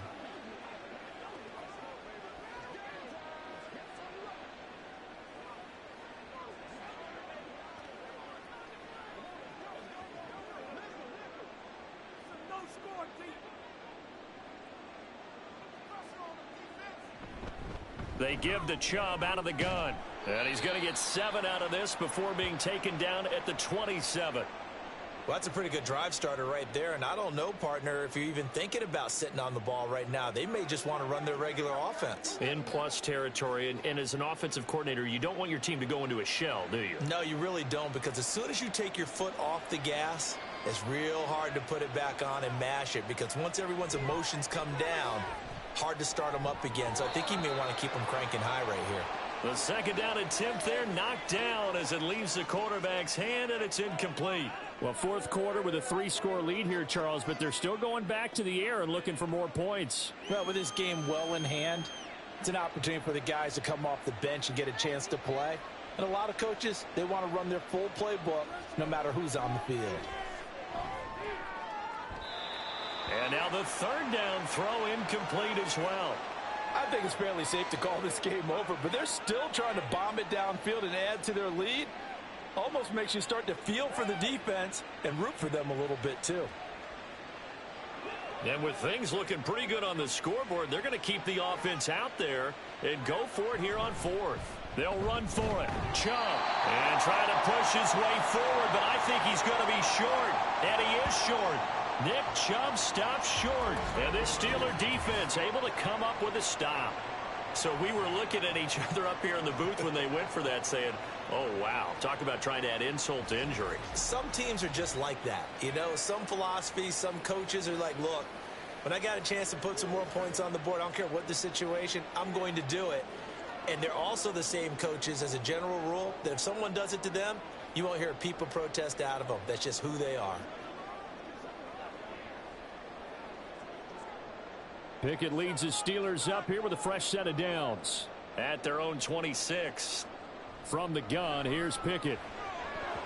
And his throw is incomplete. Well, it just seems like all game long there hasn't been a lot of sync quarterback to wide receiver on this side of the football. They haven't been on the same page, quarterback and receivers. Heck, they haven't been on the same grease board when you draw plays up. They haven't been on the same Surface tablet that you look at on the sidelines. Nothing's worked for them. They've got to find a way to start matching each other's movements. Setting up the screen, Harris. They get 6. That'll leave them with 3rd and 4. One thing I think that's safe to say defensively, the tackling's been really good. And because of that, it's been very, very hard for them to move the ball because you're not getting the benefits of run after catch. They're tackling them almost on the spot. That means you have to run extra plays, harder to move it. Pickett, he'll look to throw it. Finding Harris on back-to-back plays. And he gets this up across the 35 before he's out of bounds. Call it a gain of 7, and it gets him a new set of downs. For as many sacks as this defense has, you can understand their willingness to try and get upfield and get another. So what a really smart play call here to use their aggression against them, go with the screen, and they're able to get the first down. Pickett, he's going to throw it again. And his throw's going to be incomplete. At this point, down big, you'd have to imagine this defense are just going to sit back, blanket the field as best they can. Yeah, this is actually the easy part of the game for them because, just as you noted, they can sit back, keep everything in front of them. But they've blanketed the field the entire game using a variety of coverages.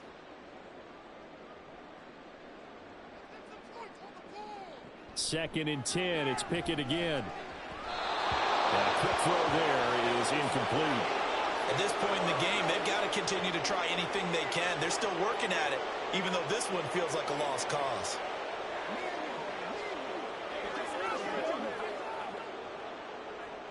So back-to-back incompletions, and that has them staring at a 3rd and 10. Here's Pickett.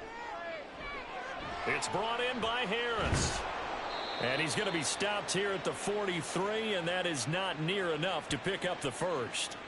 5 yards, not enough, and it'll be 4th down. And that's a play that's not uncommon on 3rd and long because the offense is just hoping that somehow they can get a guy in space and follow some blockers downfield. Does a pretty nice job there getting a few yards, but he ends up getting stopped before he can get the first down.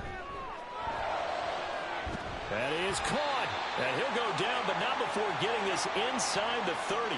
No reason not to try it there, and they do indeed convert on 4th. Well, those are the types of plays they probably wish they had made more of in the first 3 quarters. And this deficit going to be tough to overcome here in the 4th, but a nice first down and a pickup on that throw. Yeah, and this is where, as coaches, you're looking for effort and execution, even though the scoreboard is going against you. You want to find out who's going to fight, who's going to scrap, who's going to keep their heads up and continue to play. Greg Newsome up to make the stop. That felt like a trap because it looked to me like the opposing front was on that play from the get-go. They had everyone crashing the ball carrier before he even made the line, and they hold him to just a yard. They work now on 2nd and 9. Pickett now to throw off the play fake. That's swung out wide to Harris. So give him 2 yards there on the completion. 3rd and 7 now. You got the big lead defensively. Willing to give him that underneath stuff, right? And this is why you work on your tackling. Tackle them after the catch, inbounds, keep the clock running. Just go ahead and bleed the game out that way. Throwing on 3rd down. Here's Pickett.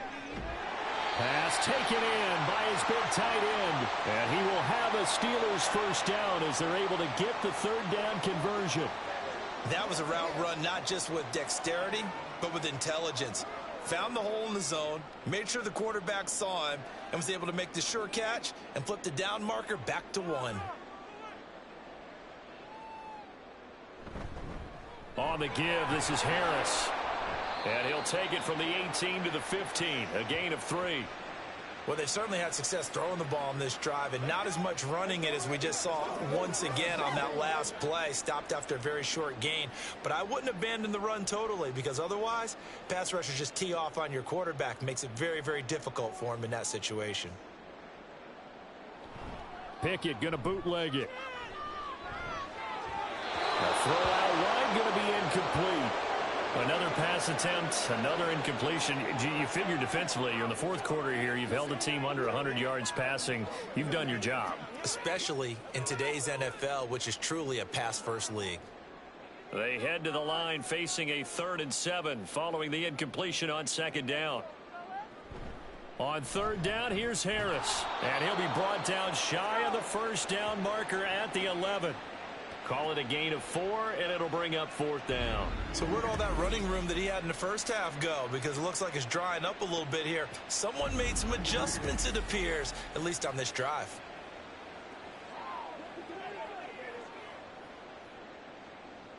All right, they're going to try and keep hope alive here on 4th down. They're going for it.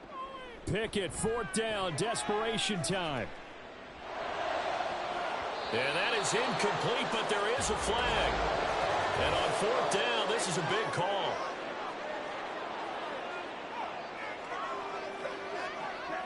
So illegal touching, Charles, on the outside. And a lot of people wonder if the quarterback should see that. No, it's not his job to understand if the receiver's inbounds or out of bounds. You expect him to be there. But if he takes a step out, he essentially becomes ineligible. And that's not a tough one for an official to see, especially one standing on the sideline. Watson and the Browns now with a 1st and 10. At their own 11. He'll start things off with a handoff to Chubb. And maybe a measure of revenge there. He's had his way in this one, but this time they get him behind the line. Nice effort defensively there from Cole Holcomb. They have 3 tight ends in that formation. That's almost a universal sign that they're planning to run the football. But how about the defense there? They met force with force and caused a stack up behind the line of scrimmage and threw him for a loss. Now a throw here going to be taken in by the tight end Njoku. And he's able to get this one all the way past the 30. That one covers 24 yards. It's a 1st down.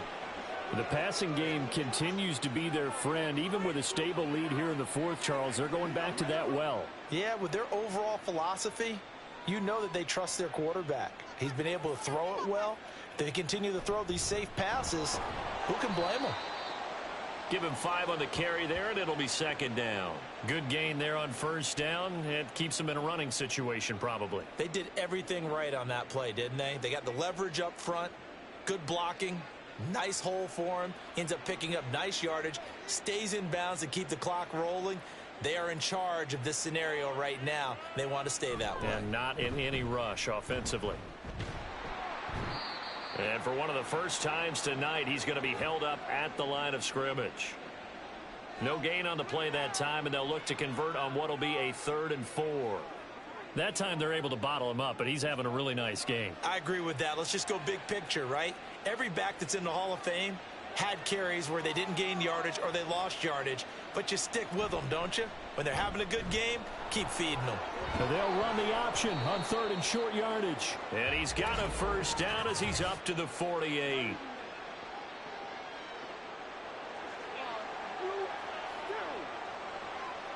So it's the big left tackle who gets tagged with a hold.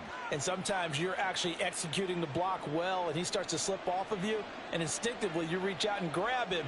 And when it's done like that, it's often seen by the official and called. Now, meanwhile, a pass that should have been intercepted, but it winds up falling incomplete. As a defensive back, you have some weapons at your disposal that we don't often talk about, and you can read the receiver's eyes, you can read his hands, and you know that the arrival of the ball is imminent, and that allows you to make a play on it and oftentimes knock it away. And Bojorquez on to punt as he gets it away. And the fair catch is made at about the 27-yard line. A 40-yard punt, no return. And they will take over 1st and 10.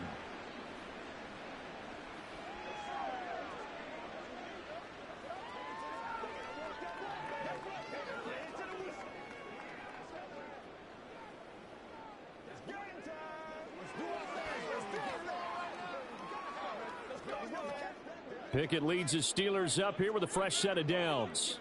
At their own 27. Looking to throw, Pickett. A short one there to Freiermuth. 2 yards on the pickup there, and that'll make it 2nd down. Oh, it's time to give a little credit there to the defense. They played that very well because it was a drag route, and he ran it a little shallower than normal as he worked straight across the field. He was hoping he'd get lost behind the defensive line, but once he made the catch, nowhere to turn upfield and gain any yardage. 2nd down. Here's Pickett. Washington's got it. And able to get this one across the 45 before he's brought down. The Steelers able to pick up 18 yards there. Offense for them has been at a premium. You wonder where plays like that have been all game long. They're thinking the exact same thing themselves, but they're also looking forward now because now these plays are really for next week, trying to get some momentum going. On 1st and 10, it's Pickett. Nowhere to go here. He lost the football. Oh, and one of the linemen on the other side has got it.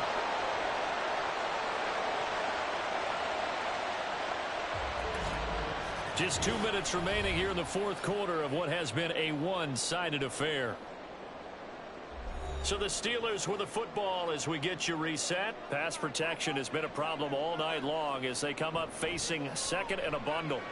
Meanwhile, Pickett's throw pulled in by Robinson here.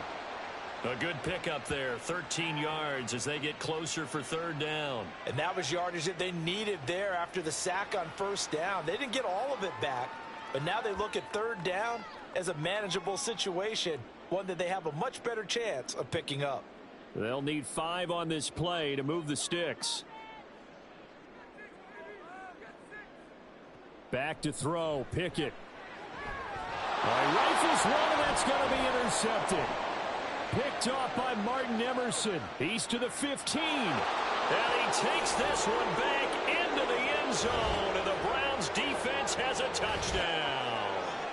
Well, this one was already ugly, and now it's just kind of becoming a feast on the defensive side of the football.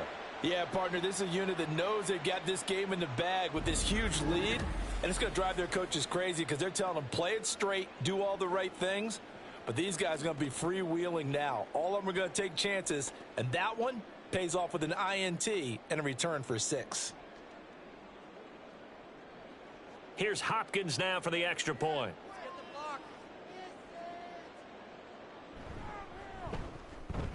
And he's been a busy man, 5 for 5 now as he knocks another one through to extend the lead. A heck of a play there defensively, getting the interception, navigating his way into the end zone for the touchdown.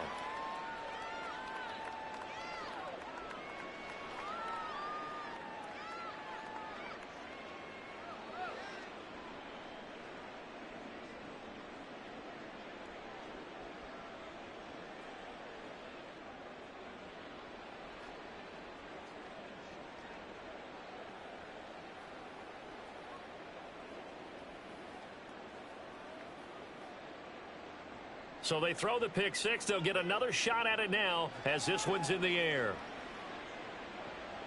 Taken at the goal line. And some good special teams coverage as they bring him down just outside of the 15. Out comes the Steeler offense now, ready to see what they can do here. Well, CD, it's all window dressing at this point. I mean, the best they can do is end the game with a nice drive to maybe build some momentum to move forward into their next contest. Yeah, and with how lopsided this game has been, even one score might not do a lot of cosmetic good on the scoreboard, partner, because it's just about looking forward at this point. Get a touchdown here, give yourself some positive momentum and reps to focus on when you get back to practice in the next couple of days. And now a throw on first down there, but it's incomplete. And that's another play that's painted the picture of this game overall. It's been a blowout. It's been continually fueled by big turnovers and stops for one side and an inability to advance the ball from the other. So after the incompletion on first, now 2nd and 10. Now Pickett. Got his man complete over the middle. That's Johnson. And he's going to get this one across the 30-yard line. The Pickett finding Johnson there. First down, Steelers. And with this game well in hand, perhaps we are seeing the coverage lighten up a little bit as they got burned there a bit for a first down. Well, we certainly know the coach isn't happy along the sideline because he certainly wants them to finish this one out the way they started it. He doesn't want to give up any soft completions, no late points. He wants his lead to stay right where it is. Throwing on first down, but this one winds up to be incomplete. This has been a rough one, to put it mildly, for him. And after this one's done, you just feel like at the post-game press conference, this team's going to have a lot of questions and definitely not a lot of answers.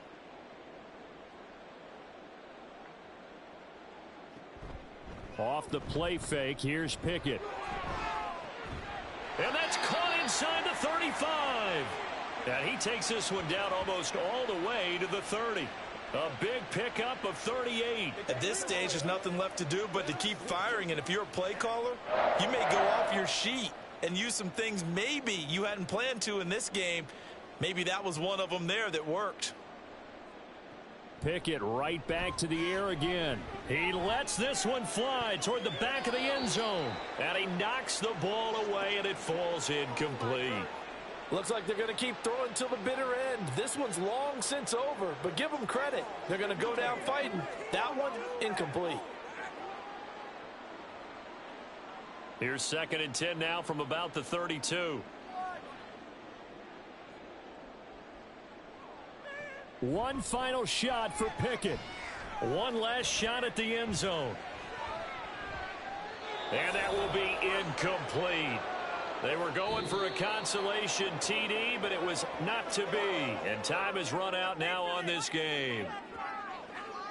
Well, this was a really nice display, Charles, of complimentary football, especially how much they were humming in the second half to pull away and get the victory. Really a complete performance. And so much fun when you're able to have everyone contribute, both sides of the ball. You go back in the locker room and you just savor it, right? Because that's what football's all about. A true team game, and they got it done in this one. That'll do it for us. For Charles Davis and all our hardworking crew, I'm Brandon Gaudin. You've been watching the NFL on EA Sports. For more, find us on Twitter at EA Madden NFL. With that, we say good night from Pittsburgh.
The kicker, Dustin Hopkins, set to get this one going. And with the terrible towels waving wildly, we are underway from Pittsburgh.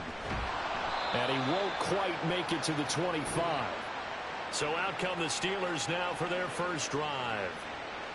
And they will be led out by a man in his sophomore campaign as a quarterback.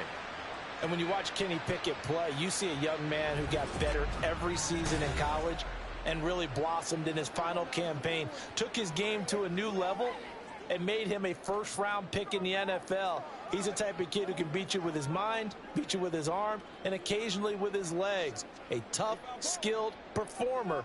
Kenny Pickett, he's got some moxie to him. Now the third-year man, Najee Harris. Takes it to the 26, just a 1-yard gain. Well, partner, I don't think it's any secret that any running back wants to be able to see a hole open so that he can gallop through it. But in this case, he had to slow down. There was really no hole there. And he took a big hit in order to get that 1 yard. 2nd and 9. Working out of the gun, it's Pickett. His throw incomplete. Well, how about the challenge we're seeing here in this game early? Man coverage against some fleet receivers. That time, the defense won. So trouble already here on their opening drive. This is 3rd and 9. Pickett now from the gun here. Pass to the sideline and pulled in. And he'll be out of bounds right at the 40. The Steelers picking up 15 yards there and a first down. We often hear the phrase sure-handed tight ends, and he certainly fits into that category. Plus, he's got a quarterback who knows to look his way when they need a big pickup. And on this play, he finds him for the first down.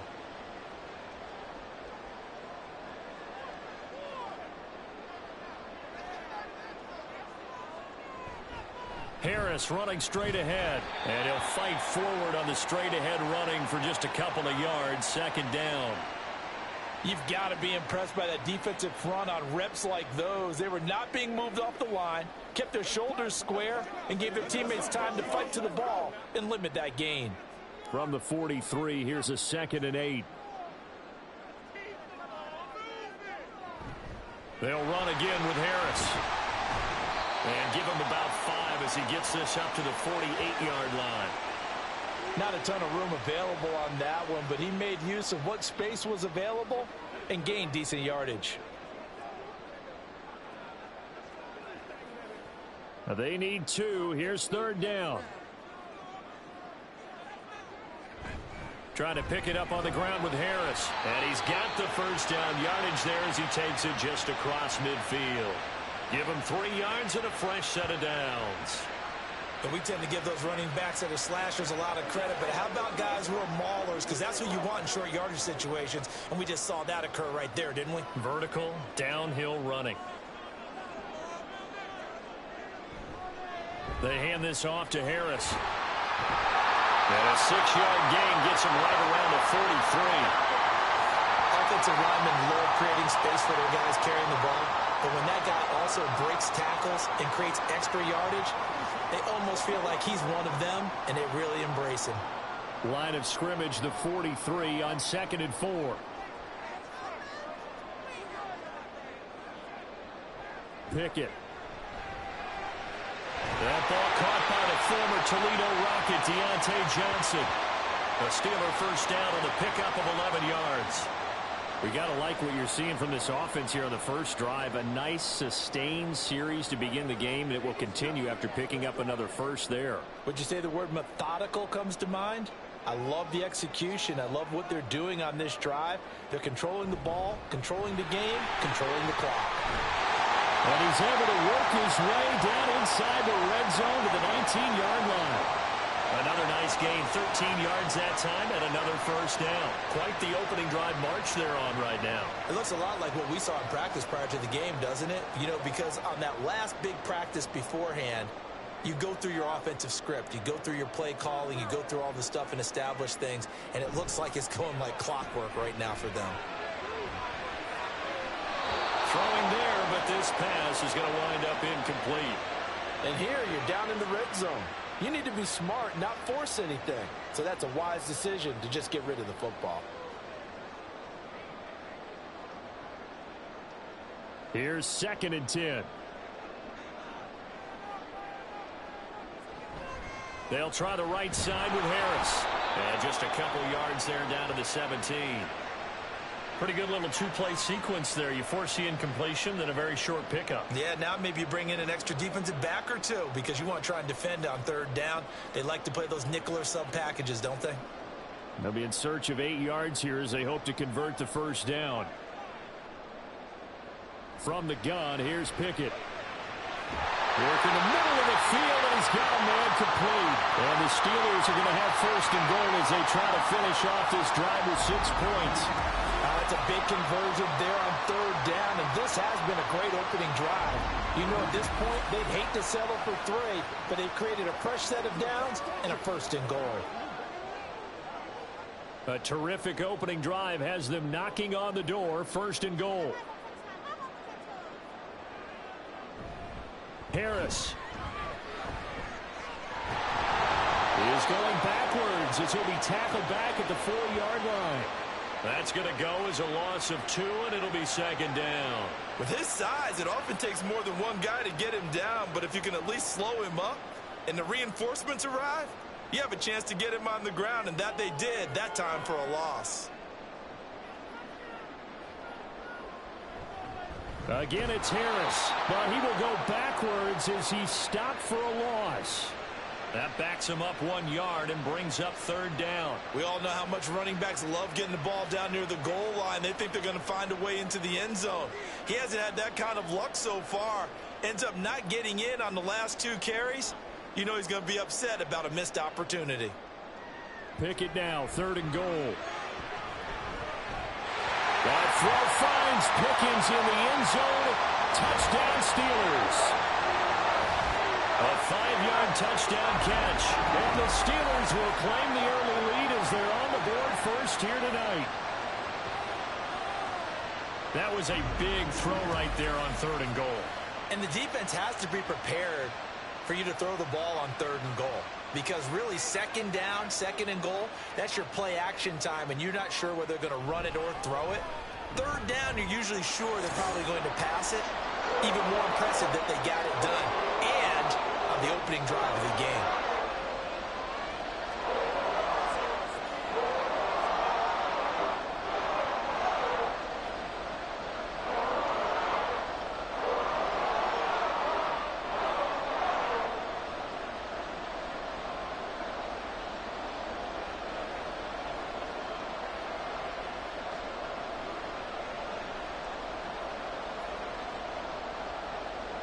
Boswell now to kick it away after the touchdown.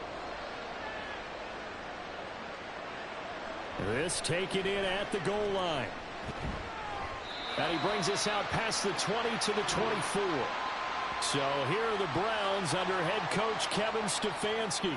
They will be led out by their dual-threat quarterback, the veteran from Clemson. It's Deshaun Watson. And he makes it so difficult for all defenses because when he's got the ball, it's hard to say when a play is truly over because he can create from any spot on the field and in any situation, even when it appears that he's contained. When he's running your offense, a big play could arrive from any possible spot. Watson and the Browns now with a 1st and 10 at their own 24. And they'll run the option to start the drive. Able to slither by. And they're going to get this beyond the 40 before he's taken down. Just like that, a pickup of 20 on their first play from scrimmage. Well, I tell you, there is no antidote for speed, even at the quarterback position, as he keeps it himself and turns it into good yardage. And it still takes time for a defender to react. Even as quarterbacks carry the ball more and more in today's NFL, they're still a little bit in disbelief and realize, oh my goodness, he's running with the ball. He may be 8, 10, 12 yards downfield at that point. The tackle by Cole Holcomb. Oh, that's a real nice job there by the defensive front. They just engaged and held their ground. But how about the guy who made the play? We often talk about whether they take a good first step or not. Many times you just don't take any step. Just get your feet moving, get your body going, and then once he made the read, he was able to make the play. He'll be taken down at the 48 for a pickup of 2 yards. 2 yards on the first down carry, and then followed up by 2 yards on the second down carry. Well, that's definitely not going to be enough to get the job done. Wasn't the expression 3 yards in a cloud of dust? Now they're going to need 6 on third down to keep the drive going. Throwing on third down, Watson. And that is incomplete. Well, that's not the way you want to start. A first pass attempt and a first drop all in one. Well, you've got plenty of time to make up for it, but obviously not the way you want to get things started. Got to shake that off and get going. On fourth down, Corey Bojorquez gets set to punt for Cleveland. The back deep for the Steelers is Calvin Austin. And he'll get off a fairly short kick here as this is toward the sideline. And this will be up to the ruling of the side judge here. He says it crossed out of bounds at the 16-yard line. This is one of the dangers of going for the punt block. And you know before you even call going for the block, it's a risk-reward play. So many factors come into it. They went after it, and you know punters, what they do? They leave their leg up in the air an extra count or two, hoping someone comes into contact.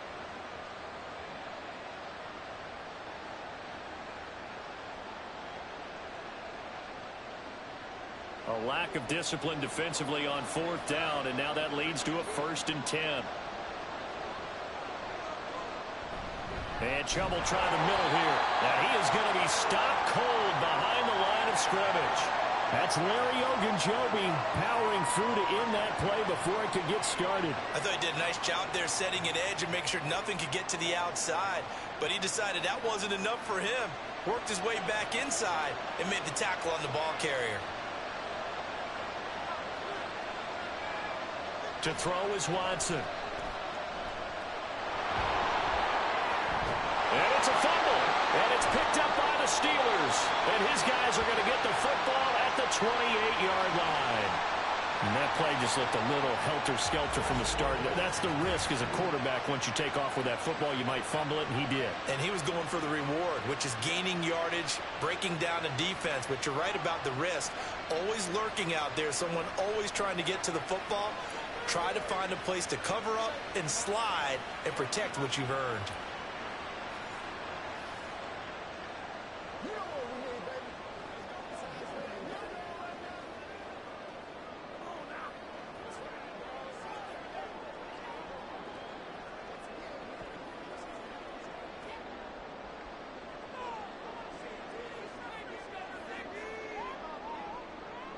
following the fumble recovery. Pickett. He's got his tight end Fryermuth over the middle. And they get him down, but not before he takes it across the 40-yard line. Give him 13 yards on the opening play of the drive and also give him a first down.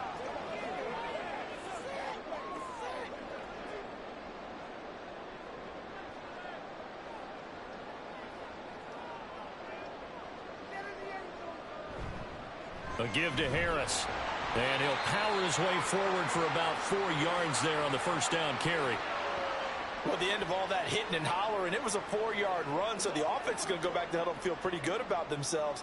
Defensively, you have to feel okay because you didn't let it turn into a bigger run, but the goal, shut it down for 2 yards or less. That's when you start to feel good about yourselves. Here's Pickett on second down. And the Browns pressure gets to him that time, and he's going to go down. In for the sack, Myles Garrett. Another outstanding season by Garrett in 2022. His second year in a row with 16 sacks, tied for second in the league. In just his 7th season, he's almost a virtual lock to become the Browns' career sacks leader.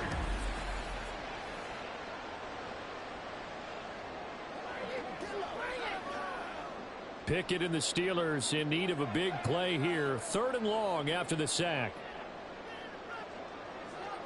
Back to throw here. And the throw there going to be incomplete. Now that's a good bounce back after giving up a touchdown on the opening drive. Just 1 first down permitted and then out. Obviously no loss of confidence with that defense, and now they get to turn it back to their offense. On 4th down, Presley Harvin on to punt for the Steelers.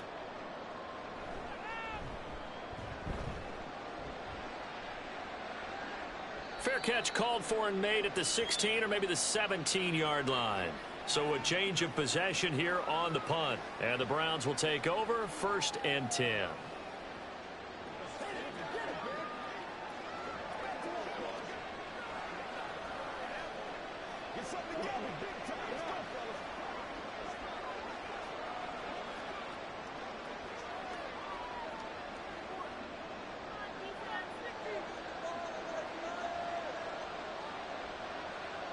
Now a first down throw, Watson. And he slides and covers up at the end as he's going to be able to pick up decent yardage. He'll get 5 out of the scramble. It's 2nd down. I certainly like what he did right there because he smartly wanted to avoid forcing anything downfield because nothing appeared to be open. Nice harmless slide there to avoid the big hit, and he gets a small gain on the play. On 2nd down, here's Watson. Dancing to his left. And they'll take him down at the 31-yard line. Give him 7 on the tuck and run, and it'll get him a new set of downs. And that's an early scramble that can be viewed positively by either side. From the offensive point of view, it begins to establish him as a possibility to keep it on certain plays. And defensively, they avoided giving up a huge play in one of their first tests in containing a quarterback on the run. They will get 4 yards here on the first down run, and that'll make it 2nd and 6.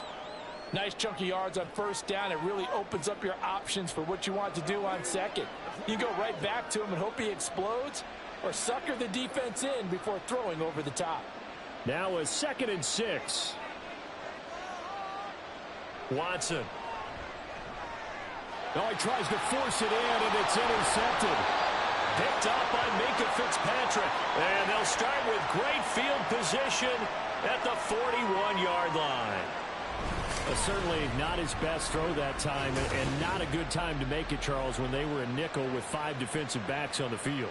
And that's exactly why you have those 5 DBs out there. You want extra speed on the field, guys who have ball skills and understand what the passing game can do, and gives them a chance to react and make a play on the football, and they take one of those away.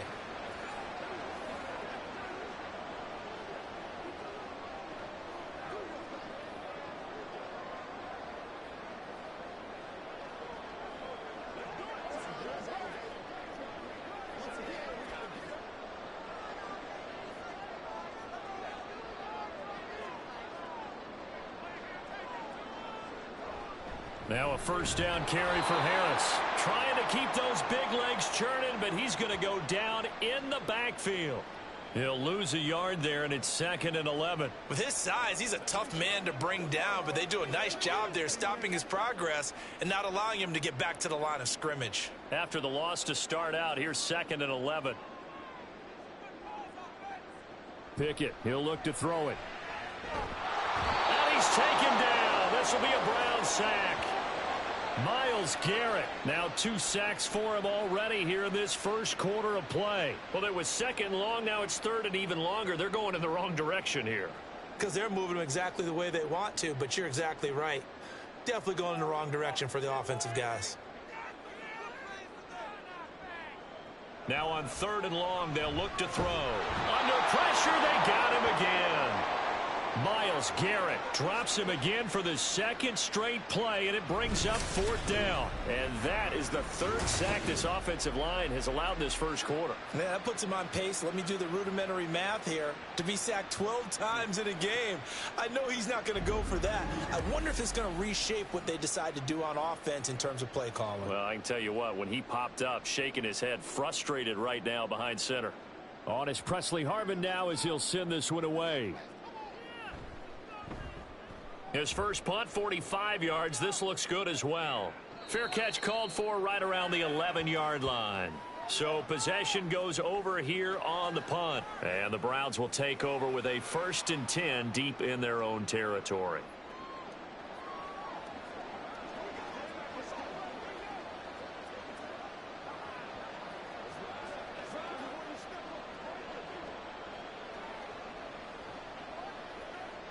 Watson and the Browns now with a 1st and 10 at their own 13. Trying to shake off the interception. He'll look to throw. That's going to be complete on the sideline, but, that throw left him no room to run, and the good footwork nearly all for naught. They'll wind up getting just a yard, and it's 2nd down. Yeah, that one was covered pretty well because they were trying to leak the tight end out into the flat. I think they were hoping he could catch and turn upfield and pick up the 1st down. Now 2nd and 9. Here's Watson.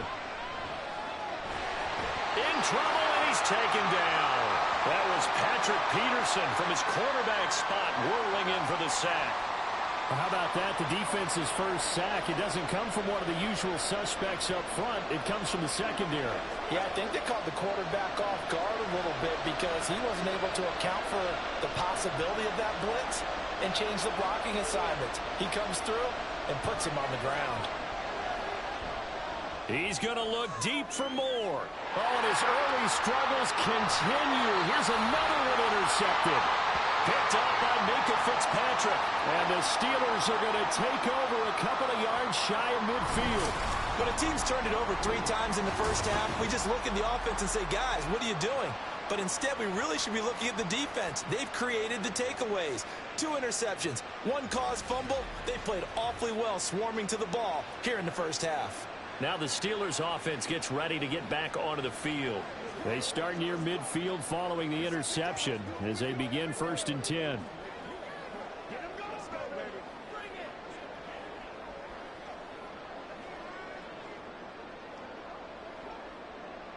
They've got good starting field position as they come up here 1st and 10. Just shy of midfield at the 48.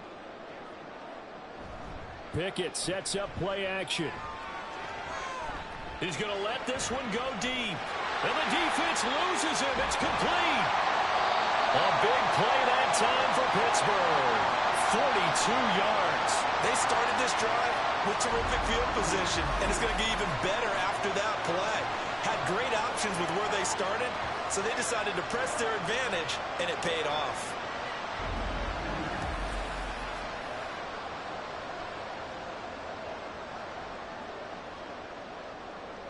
So now following the big play, they've got a 1st and goal all the way down at the 10.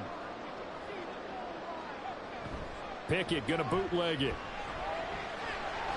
And that's going to be incomplete. I think he's got to be careful not to force anything into coverage right there. There weren't really any throwing lanes, but the best part for him, he's got 2nd and 3rd down to fall back on. They'll go again here from the 10-yard line on 2nd and goal. Pickett will look to throw it here. And caught in the end zone. Touchdown, Steelers. Kenny Pickett finding Pat Freiermuth.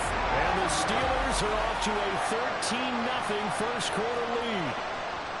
We're still in the first quarter, but it's apparent they're going to have to come up with a different defensive game plan for him because right now he's kind of having his way against that defense and has added a touchdown to the list. How do you slow him down? They're going to have to mix up some coverages, maybe change who's guarding him. Boswell good with the extra point, and it's now 14-0. The drive there only spanning 3 plays, and it ends with the Steelers finding the end zone.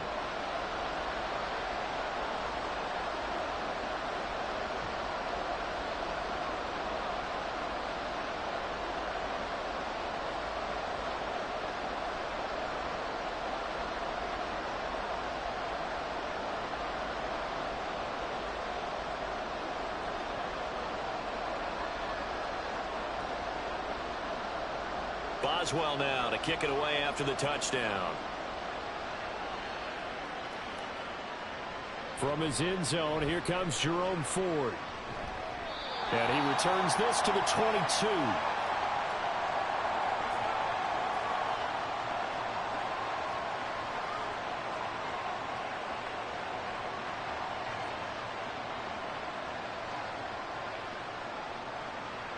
The Cleveland offense ready to go.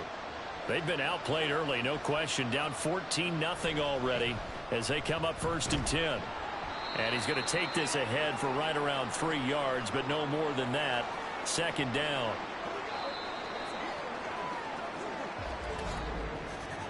$14-0 the score. This is the NFL on EA Sports. The start of the 2nd quarter, and it's the Browns in control of the football. From the 24 now, here's a 2nd and 7. As they've got it as we resume action. And he will slide to a stop. He does have the 1st down. A nice pickup there of 11 yards, and it'll move the sticks. No shortage of impressive moments from him thus far. Now he's halfway to the century mark, and we're still in the first half. There's been no answer for his running ability so far by the defense. I can't wait to see what adjustments they'll have to make during the halftime break. And they'll let the quarterback keep it here on 1st and 10. And he probably should have given that one off as he's going to get hit and taken down behind the line. It's a loss of 4 on the 1st down play. Well, he's had success running the football in this one, and that's undeniable. But that time, the defense was on to it. And, partner, I think the more you see a play like this, the more they're able to diagnose it quicker and easier for them to defend it. I think you have to dress it up a little bit and show maybe some different formations and looks. And he'll work this one up to about the 38. Even though they gave up more than they wanted to on that play, it actually illustrates how well they bottled him up throughout the game because that was his longest run of this contest. Here's 3rd and 7.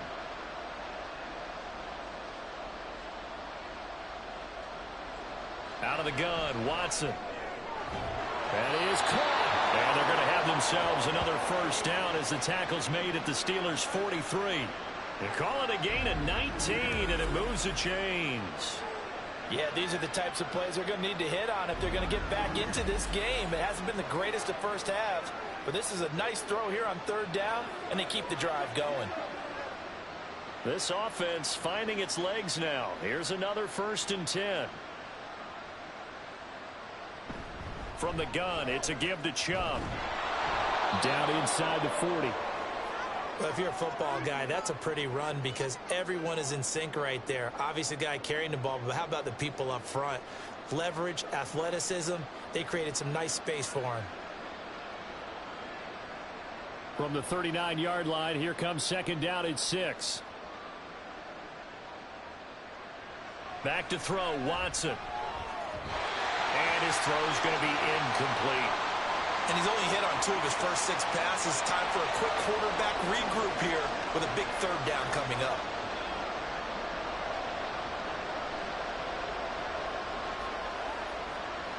The offense on third down tonight, just 1 for 3 thus far. This will be 3rd and 6. Here's Watson. And he's going to have to eat this one as down he goes. T.J. Watt, the all-pro, in there to take him down. This offense continues to shoot themselves in the foot. And here, another sack. All game long, we've seen missed assignments which have led to turnovers, sacks. This group has not played well at all here in the first half.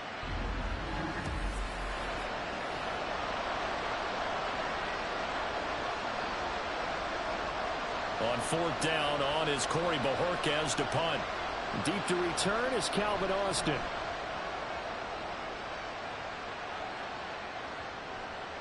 And he didn't quite have the backspin on that one. It hits at the 4 and continues into the end zone. It's a touchback. The Steelers ready to take over on offense. It's been a good first half so far. They're up 14-0. Points here, that could really put them in command before intermission. Yeah, and it's all well and good what they're seeing and how they're feeling right now.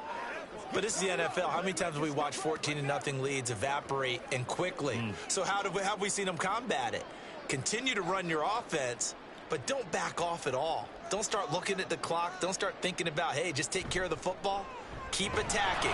Usually the best way to maintain control. And he tries to power forward, but he will not get back to the line of scrimmage. And that's what I'd like to see out of this defense, a little fire, a little toughness. It hasn't been the best first half for them, but they did do a nice job there, forcing a loss on that play.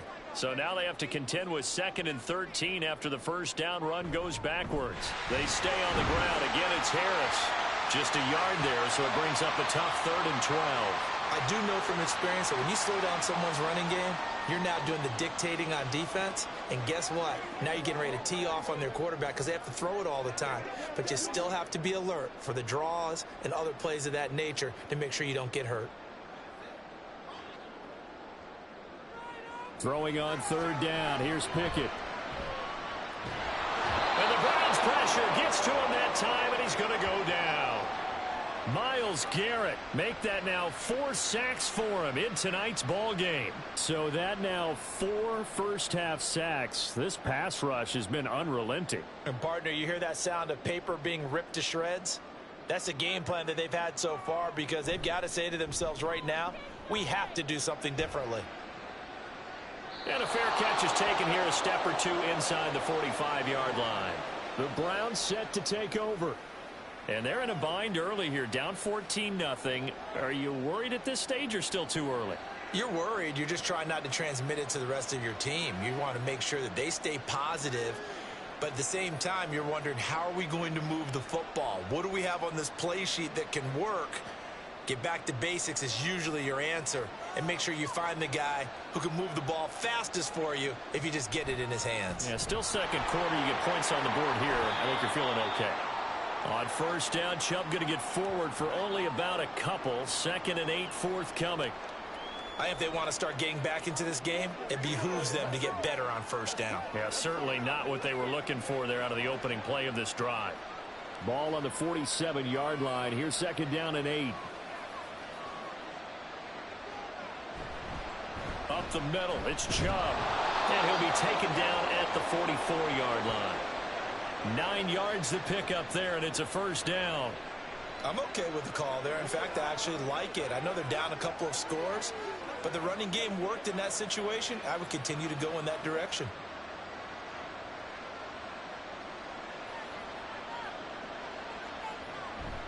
On first down, they'll run with Chubb.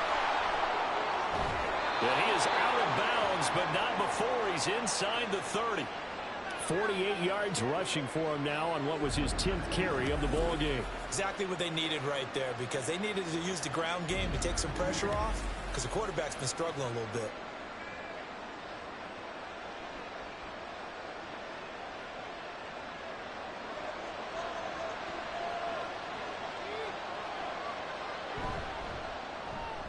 This thrown quickly onto Cooper. This will be stopped about 2 yards shy of the marker. 8-yard gain, 2nd and 2.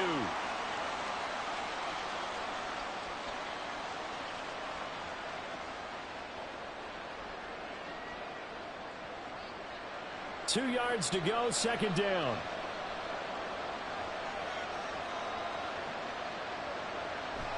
They give the Chubb out of the gun. And he'll only get a yard to bring up 3rd and 1.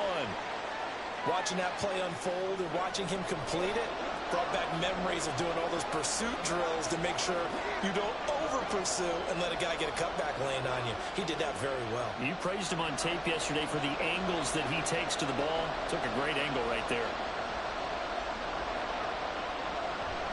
They'll run for it. Here's Chubb.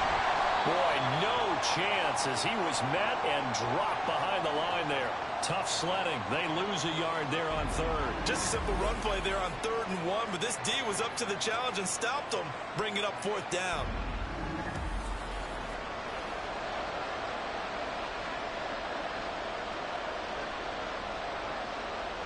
The offense staying out.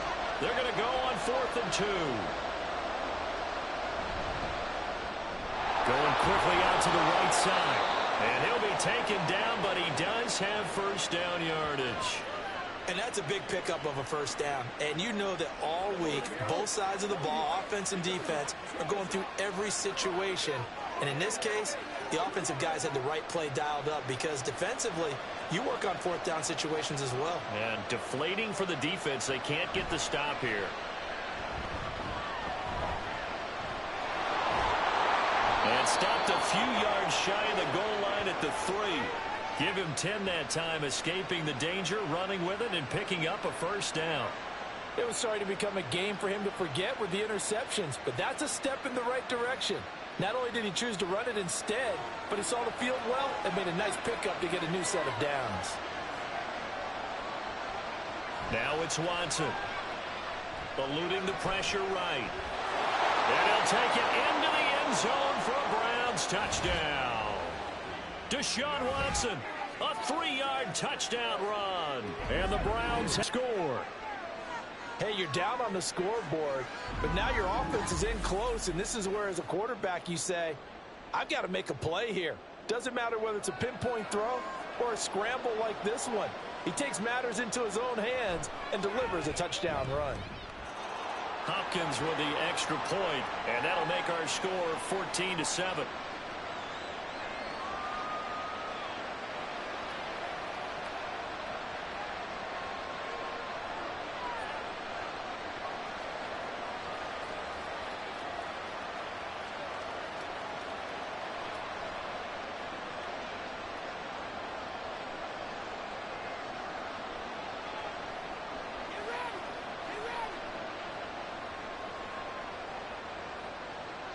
Following the touchdown, Dustin Hopkins will kick it away.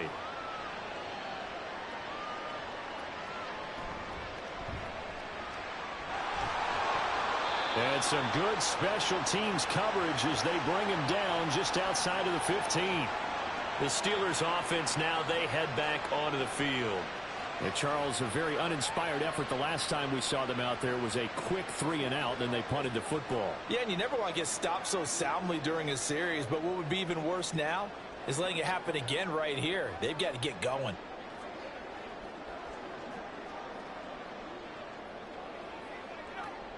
Pickett leads the Steelers up here with a fresh set of downs at their own 16. Harris will start the drive out. And he's taken down, but not before he gets this across the 25-yard line. 42 yards rushing for him in the ball game now on 14 carries. Interior of that line blocked really well on that run, but also the 2 tight ends, they blocked well too. Not only have they scouted the line of scrimmage, with their agility, they can get upfield and hit moving targets like linebackers, defensive backs. They do a really good job helping out the running game. Now left side on the swing pass, and he'll get it up to the 33-yard line. All defenses worry that whenever anyone catches the ball and has a head of steam come out of the backfield, it could turn into a big play with missed tackles or he runs through people. But they were right there waiting, and they stopped him for a minimal gain. From the 33, here's 2nd and 5. A run with Harris out of the shotgun. And he'll be taken down right around the 34 after a pickup of only a yard. Whenever we talk about the best strong safeties, one word constantly comes up, and that's instincts. Being able to diagnose run or pass and make the appropriate moves. He crashed down hard there. He was ready for that running play. The offense on third down tonight, they've hit 4 of 7. This is 3rd and 4. He's got his target. That's complete. And he will have the Steelers first down by about a yard. It's a gain of 5 on 3rd and 4. They can absolutely feel the thought process there. They just gave up the touchdown. So in the huddle, they're telling each other, you don't want to give it back now on a 3-and-out. Nice job of making sure that they wouldn't, and they pick up the first down. Harris running straight ahead. And good running there as he'll take this all the way up to midfield. The Steeler first down on the pickup of 11 yards. I think they like this drive a little bit better there, partner. Running game helping out, picking up some of the slack. Because remember the last drive, they went 3-and-out.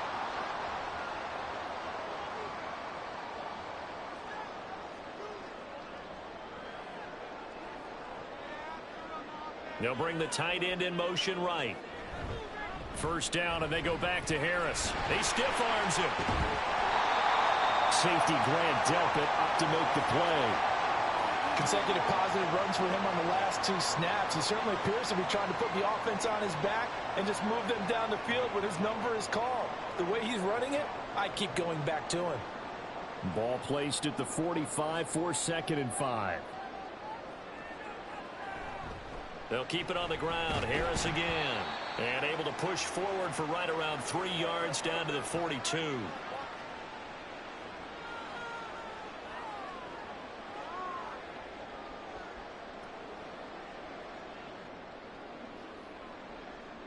They're trying to keep the drive going. This will be play number 8. It's 3rd and 2. Looking to throw. Pickett. Able to find the open man. That's complete. And he will have the Steelers first down by about a yard as they're able to convert on 3rd and 2. Got to say, I was a little surprised to see him, Charles, come out in the shotgun on 3rd and less than a yard. Yeah, but the way the NFL is nowadays, we hardly ever see anyone really run for it on short yardage. So they're going to throw the football more times than not.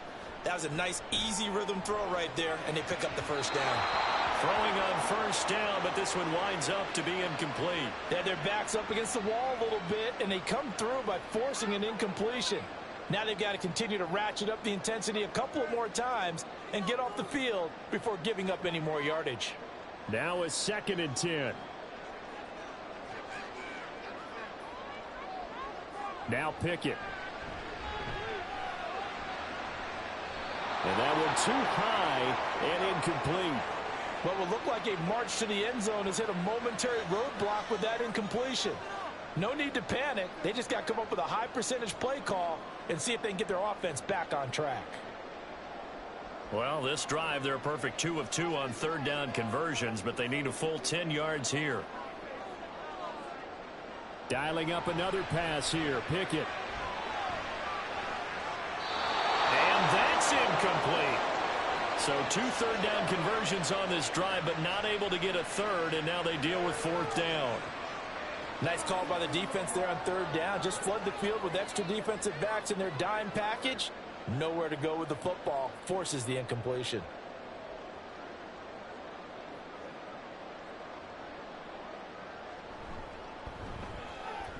And this one is no good. He missed it. And this will remain a 1-touchdown game. Yeah, 55 yards is anything but a gimme. You've got to really concentrate on your leg swing and proper technique. This time, though, he's unable to convert. Here comes the Browns offense back onto the field. And they'll just simply be looking to build off the confidence of the last time out where they scored a touchdown. And confidence is powerful, isn't it? When you've scored once, you feel like you can go back out there and get it done again. Doesn't matter what the defense throws at them. They feel like they're in a groove right now, and they want to get out there and show it. Yeah, hoping to stay in that groove here this go-around. Now they're set up nicely at the 45-yard line after the missed field goal from 55. Now a play fake, and it's Watson. And the Steeler pressure too much here. He's going to go down. T.J. Watt in there to take him down on what will take us to the 2-minute warning. Sacks a growing theme in this first half. This is 2nd and long. Watson now to throw. And that one off the mark behind him, incomplete. And this drive was almost over before it began thanks to a great defensive effort. Sack on first down, followed by an incompletion. One more good rep, and they get off the field. An incomplete pass on that last play, and that means they'll need to come up with something here on third down. They go up the middle with Chubb. And he is going to lose yardage here. Now the Steelers use the first of their 3 timeouts. So as they talk it over, we step aside.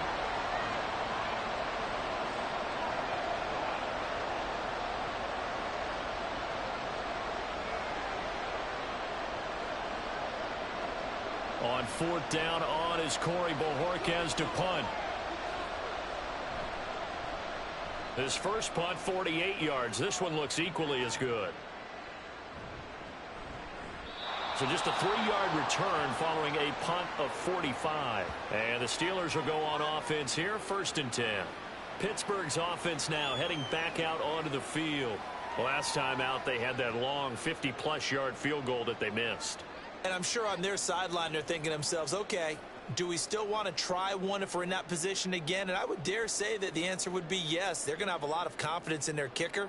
But just to be on the safe side, I'm sure they told their offensive guys, can we get a little bit closer this time? Get a little closer. Yeah, well, you know, I'd rather get in the end zone first and foremost. But if all else fails, less of a field goal attempt for him.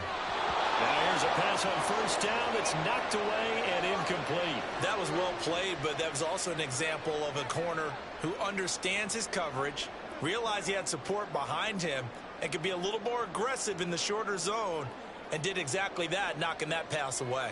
After the incompletion, here's 2nd and 10 from the 20. Pickett. And a little floater there, but it'll wind up incomplete, falling to the ground. They have to like what they've done defensively here at the outset of this drive. They forced a couple of incomplete passes, bring up a 3rd and 10. Don't be surprised to bring a little pressure on this snap. Now they face a 3rd and 10 after back-to-back incompletions.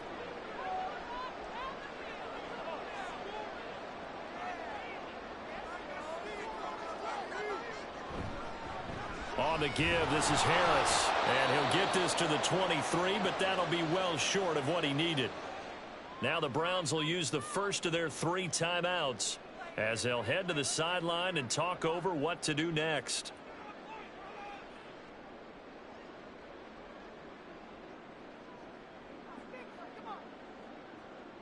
On 4th down, here's Presley Harvin on to punt.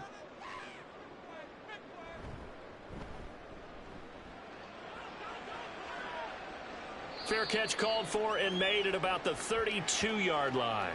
Cleveland offense making their way out. And Charles, we'll see what they can do here. Not a ton of time left, but enough certainly to get points out of this drive, and they need them right now because they're trailing. Yeah, and this is exactly why you practice a 2-minute drill all through camp and at least one practice each week before a game. A minute left, more than enough time to string a few completions together, reach the end zone, and then make that walk back to the locker room just a little more animated. So they'll come up 1st and 10 now from the 33. Now Watson. This is the tight end, Njoku. And he'll go out near midfield at the 49. That play going for 16 yards to start the drive, 1st down. Any questions of how they'd approach this drive were answered right there. They come out throwing, and they get a nice pickup here toward the end of the first half. So one play, and they're already just shy of midfield. To throw is Watson. That's into the hands of Donovan Peoples-Jones. And he's brought down. It's a gain of 10, and the Browns are going to get a 1st down. Now that was pretty. They executed that curl route versus zone coverage, and that changes things a little bit because against man, it's often a tight curl, tight, sharply run route. Against zone, you're just looking for that open spot, that dead area, so you may curl it a little bit wider just to get to that place. And usually a tight window. He fired a bullet in there for the completion. And able to break one tackle, but then quickly brought down, but a nice little gain. That one good for 10 yards. And that'll leave him with a 2nd and just a few inches left.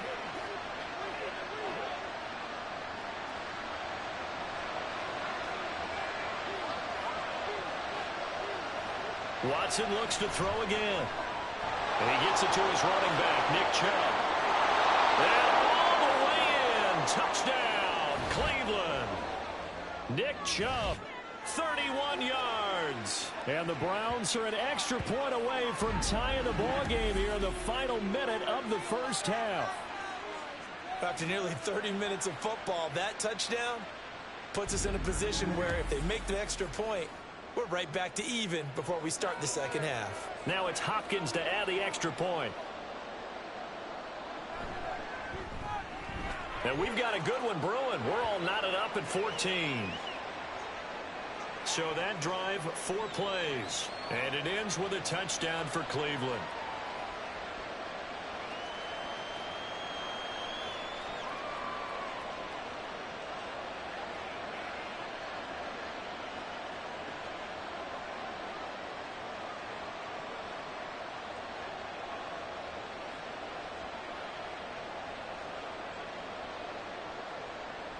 This one tied at 14 now as he sends this one away. This taken in right around the goal line. And able to get this out to the 25. One more drive here for the Steeler offense in this first half. And with time quickly fading here in the second quarter, not sure how aggressively, offensively they want to play this. I think we'll find out just how much they trust their guys in this situation if they decide to take a shot.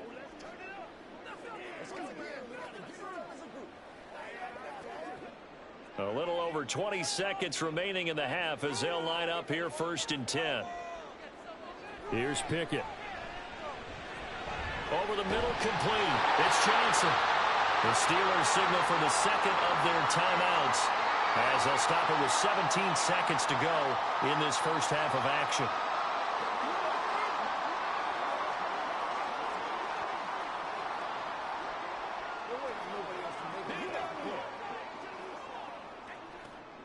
Ball up to the 35 now as they come up on 1st and 10. Pickett back to throw. Looking for Pickens. He's got him on the out route. And he's able to get this one out closer to midfield across the 45. A gain of 10, good for a Steeler first down. All that practice time came to fruition on that play. All those timing routes that they work on through training camp, OTAs, minicamp, and just regular season, they got it done on that one. An out cut, ball was delivered, and picked up the completion. Pickett's throw into the hands of Pickens. And he gets us to the other side of midfield across the 45 before going out. Another catch for him there. This one good for 11, first down.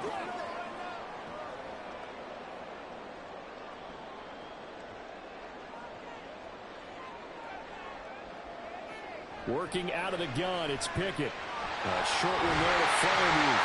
And past the 35, he'll be dropped a yard or two shy of the 30. And we're going to get a timeout with 2 seconds remaining in the second quarter.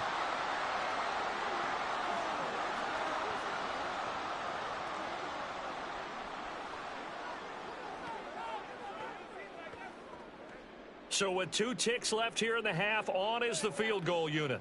On the left hash, this from 48 yards. Boswell's kick is good, and that will do it for this first half.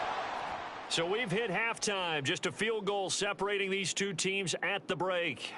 As we'll send you down to Orlando, and we check in with Jonathan Coachman for our EA Sports Halftime Report. Coach. This one's been as good as advertised. Just a field goal separating these two teams. This is a very level first half, and I'd expect to see more of the same after the break. We saw a solid first half from the second-year man at quarterback, Kenny Pickett. He came out of the gate smoking hot with 2 first-quarter touchdown passes to help steer his guys towards this halftime lead. All right, Coach, thanks. Yeah, both teams likely to make some changes in what's been a closely fought battle to this point.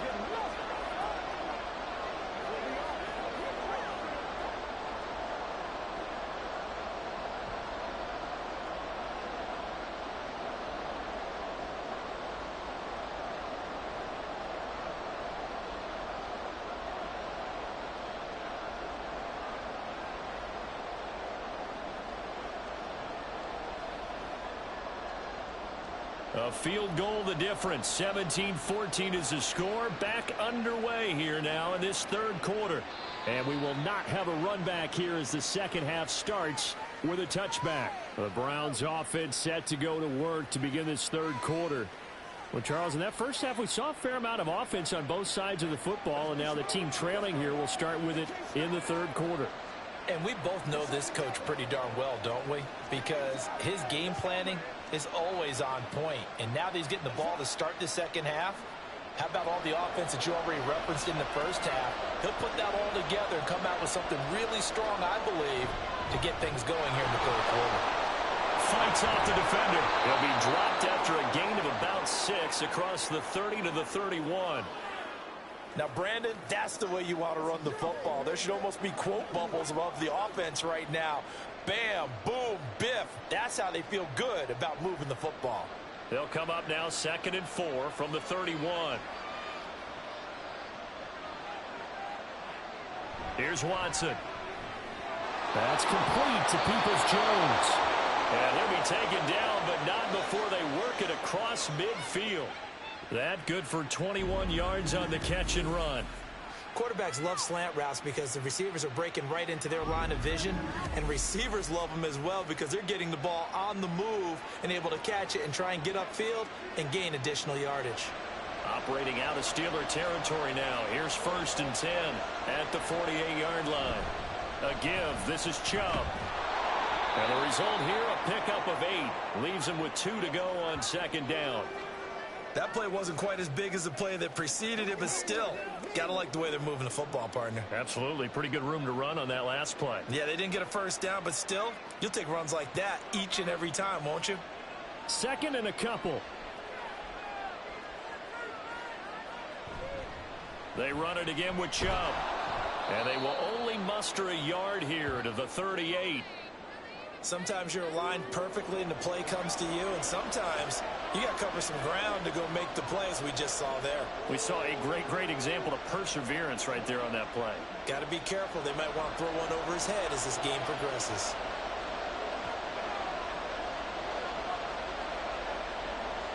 Watson on 3rd down.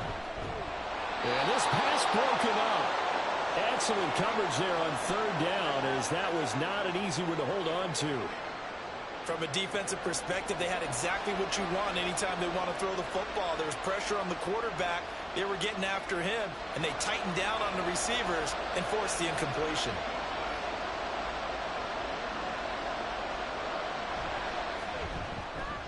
And he has got it from 55 yards away. That was never in doubt. And that will tie things at 17 all.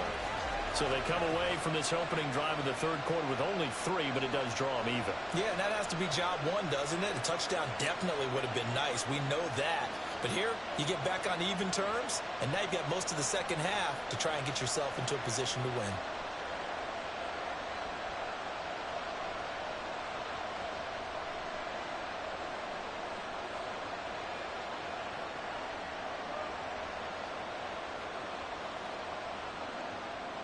So a tie ball game here as the kick's away.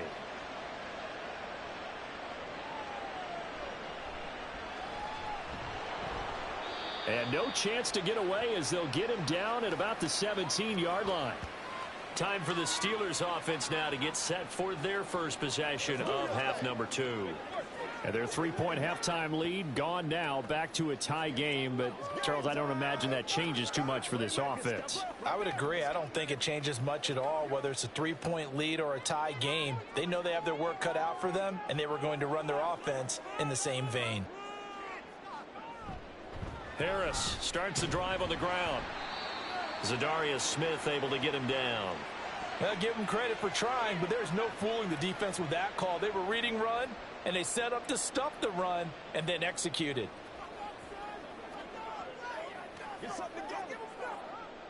The run only got a yard. Here's 2nd and 9. They hand this off to Harris. And he'll get this up to the 30-yard line. 78 yards for him on the ground now. He has been a tough man to bring down all night. A nice carry by Harris, who had tougher sledding than in his Pro Bowl rookie season. but still topped 1,000 yards as a Steeler sophomore. As Pittsburgh tries to climb back to the top of the AFC North, he remains a player that their offense relies on. Off the play fake, here's Pickett. That's caught downfield by Pickens. A big play that time for Pittsburgh. 46 yards. And the offense is saying to itself right now, only they were all this easy because he was wide open. And once he made the catch, plenty of room to work his way downfield. That was a breakdown on the defensive side of the ball, one that they want to fix immediately. So the big play gets him all the way down to the outskirts of the red zone here for 1st and 10. Pickett, he'll look to throw it. And that's going to be incomplete. Too tough to hold on to that one. It's 2nd down. And partner, to me, that one was all about timing. If he's there too early, it's going to be a pass interference call. If he's too late, it's a completed pass. He was Johnny on the spot on that one. 2nd and 10.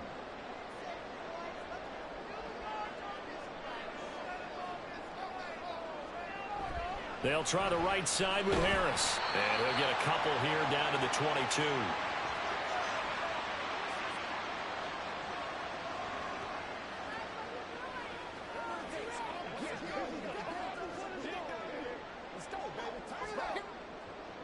Here now, a 3rd down and 8.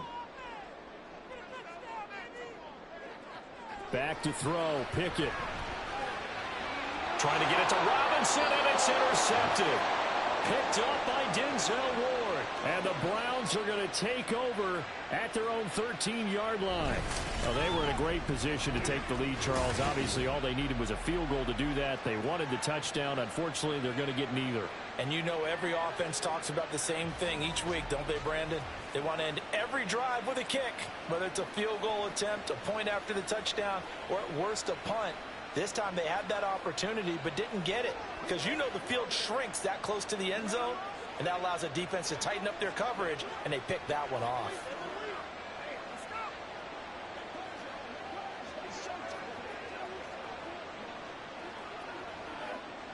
Watson and the Browns now with a 1st and 10. At their own 13. After the interception, here's Watson. That's to the right side and complete to Njoku. Call it a gain of 6 on the play, and it'll be 2nd down. They really love to get him into one-on-one opportunities, and this is one way. Work him out of the slot and create a mismatch. Who's going to cover him? Corner, safety, linebacker? He's got a way to beat all of those positions.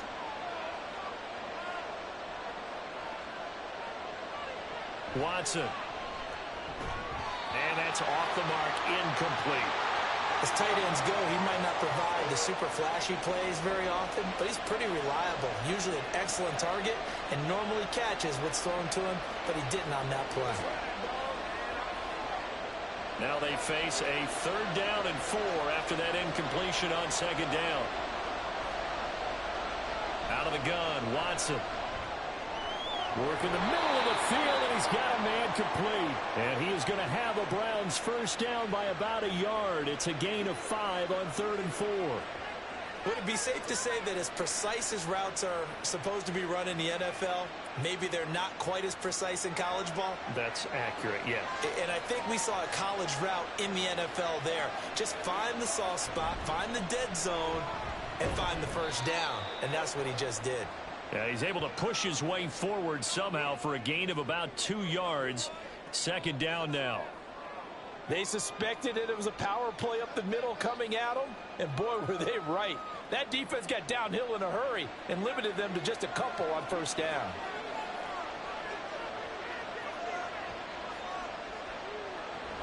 Second down, here's Chubb again. Only a couple there as he'll be brought down about the 28. In order to play really good run defense when you're playing a 3-4, those 3 guys up front, the nose tackle and the guys they call the defensive ends, they're usually big, big people because they're going to have to eat up a lot of blockers because it's usually 5 on 3. And when they do their job well, guys who play on the inside, those inside linebackers, they're able to just roam and hit. And they get him down, but not before he takes it across the 40-yard line. Opted to run for it. The decision a good one. Picking up the first, getting 14 yards on the scramble. Now that's a quarterback who's in charge out there right now. Wants to throw the ball on third down. Doesn't find anyone open. Tucks it away. Takes off and picks up the first down. Not by a little, but by plenty. So 2 first downs, and that moves the ball to the 42 now, 1st and 10. Now Chubb running right. And he'll be taken down at about the 45. Give credit to the defense for stringing that play out, and they gave up no cutback angle. You know he was trying to dart through. No place for him to go. A nice job there, only giving up a 3-yard gain. Here's 2nd and 7. Now it's Watson. Nothing open downfield. He keeps it himself for 11 and a first down. There he goes, and for good reason. Running with it has paid dividends earlier in this game and earlier on this drive. And until they prove they can stop him, I don't think he's going to be shy about continuing to run for first downs instead of airing it out. They'll try the air now with Watson. And he'll protect himself at the end here as he winds up getting pretty decent yardage. He'll get 8 on the scramble there. It'll be 2nd and a couple. I do think it's fair to say that they were caught off guard a little bit when he decided not to throw it on first down. But give them credit. They recovered in time to deny him the first down yardage. But it's only 2nd and short. So that run is still likely to lead to a new set of downs.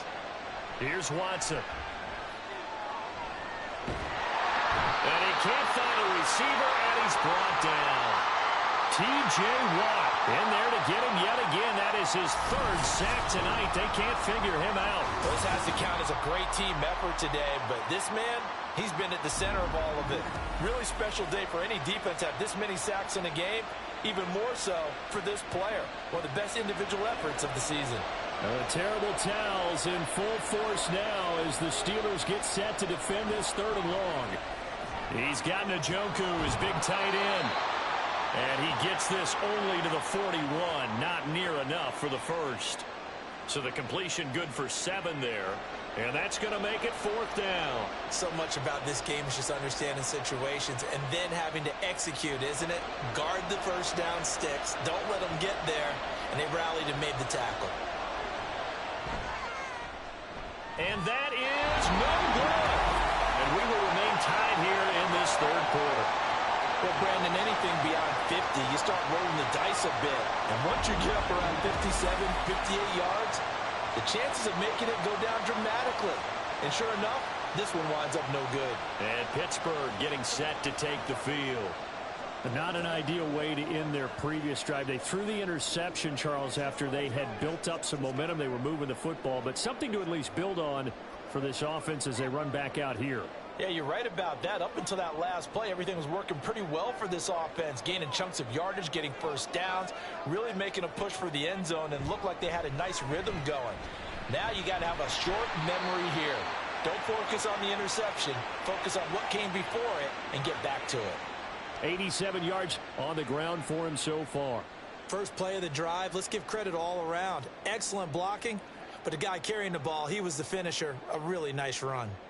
From the 46, here's 2nd and 3.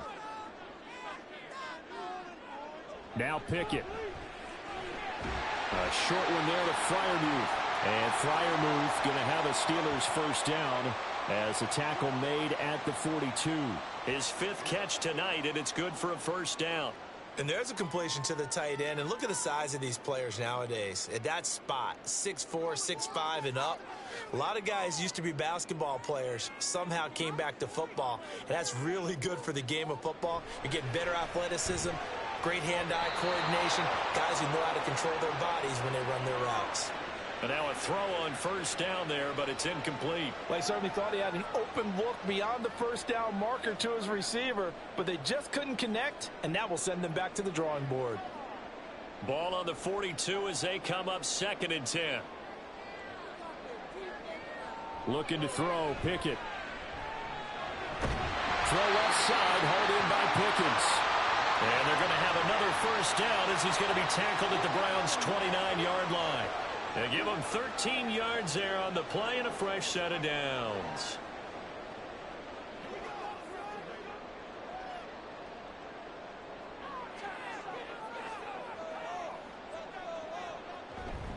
Now a first down carry for Harris. Might have gotten this one down to the 28, and that's all. Myles Garrett, the all-pro defensive end, there on the stop. Oh, there's plenty of traffic waiting for him up the middle. But give him credit, he tried barreling through anyway. They're fortunate to get a yard out of that one. Ball on the 28-yard line. Here's a 2nd and 9. Pickett will look to throw it here. Johnson with a completion over the middle. And he'll go down right on the edge of the red zone following a pickup of about 7 or 8. They like going to him in the slot. He catches another one. I think this comes under the heading of until they stop him, why not go back to him? He has something going really well. Great working relationship with the guy throwing the ball, and they keep making the connection. Trying to pick it up on the ground with Harris. And he will have the Steelers first down by a couple of yards as they're able to convert there on 3rd and 1. Someone's been having a good game so far, and you know something? A lot has been power running. They decided to turn him loose again on 3rd down, didn't they? They did indeed. He delivered the tough yards. So from the 17 now, here's a 1st and 10. Pickett. And he'll take this beyond the line of scrimmage as he slides to a hole. He'll get 3 yards on the scramble there at 2nd down. Brandon, once that one broke down, there were only so many options left for him to take. Fortunately, only 1st down, so he smartly got the yardage he could get and didn't worry about trying to turn it into a bigger play and end up taking a bigger loss. Here, they hope they can regroup and get something different going here on 2nd down.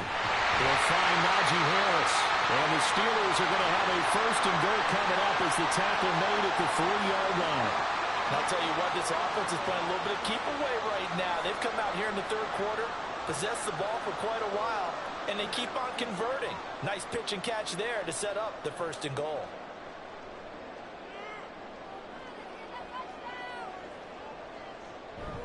Harris. Touchdown, Pittsburgh. And how nice is it to have a guy like Najee Harris in the backfield when you get down near the goal line? He can use his 230-plus pound frame to just get you those tough yards, and he finishes things off here with a touchdown run. Extra point now by Boswell.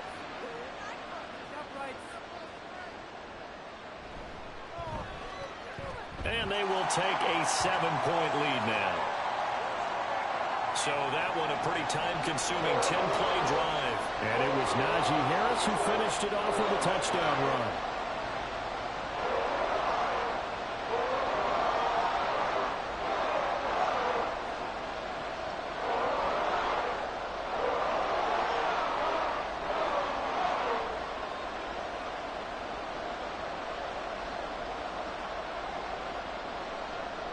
Boswell now to kick it away after the touchdown.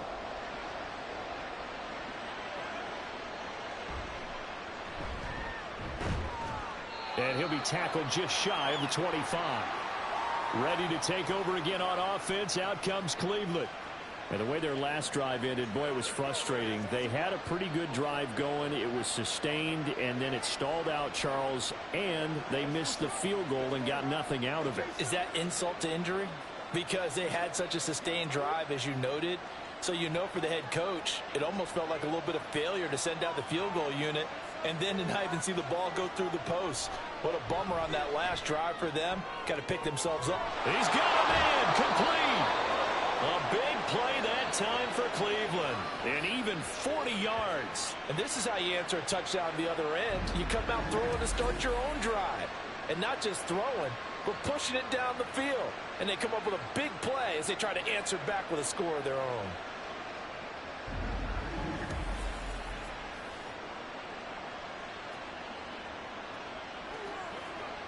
So how about that for a chain mover? They're all the way down inside the 40 now for 1st and 10. Watson now to throw. Over the middle, Amari Cooper. It's complete. And down right around the 32-yard line, 4 yards on the pickup.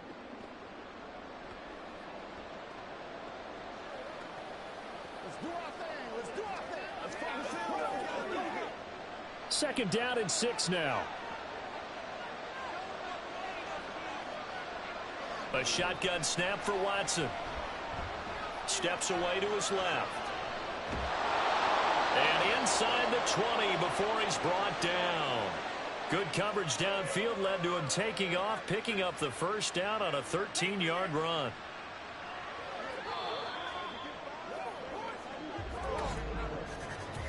One quarter remains here as we wrap up the week on a Monday night. You're watching the NFL on EA Sports. Back now in Pittsburgh. It's the Browns with a deficit. They're trailing, but with the football here to start the fourth. From the red zone now, Watson. And that's going to be caught for a Browns touchdown. Deshaun Watson finding Amari Cooper. And the Browns are an extra point away from tying this game here in the fourth. We are set up for a fantastic finish now. A fourth-quarter touchdown here. We're an extra point away from a tie football game. And I know they're thinking about possibly going for two, but I'd go ahead and kick this one and just get it back to level. On is Hopkins now for the extra point. And we are tied here in the fourth quarter. A drive there of just 4 plays. And it's Amari Cooper who finishes it off with a touchdown reception.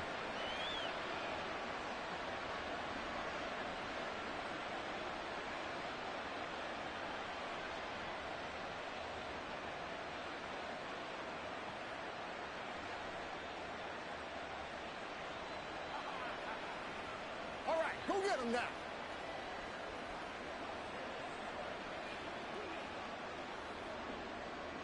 Now this one setting up for a great finish. All tied in the fourth as the kick's away.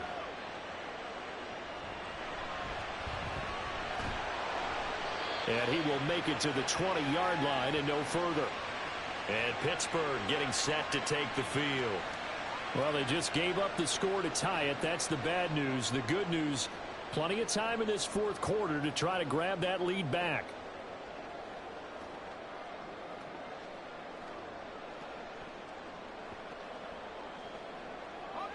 Pickett leads the Steelers up here with a fresh set of downs. At the 20. They turn to Harris to begin the drive. And he is brought down at the 22 after a gain of 2, and it brings up second down. Certainly a nice job there by the defense rallying to the football and getting him on the ground, but I think the play gets made by the defensive front because if they can't get upfield, their job is to go ahead and get low, almost get into a ball sometimes, stack things up, and make it difficult for the runner to find a hole. Here's Pickett. And that is incomplete. A lot of force bearing down on him there. He could not hang on. It's third down. As his old brain remembers, when I see 5 wide receivers on the field as a defender, I know the ball's coming out hot. They expected it and got there and popped it free. So the failure to connect on second down, that leaves him staring up here at a 3rd and 8. Pickett back to throw. He had him. He was open, but he couldn't get it to him. It's incomplete. Sometimes the game is pretty simple. Put a few extra defensive backs on the field, give them nowhere to throw the football, force the incompletion, and get off the field on third down. The Steelers send out their punter now, as he'll come on for his 5th kick of the night.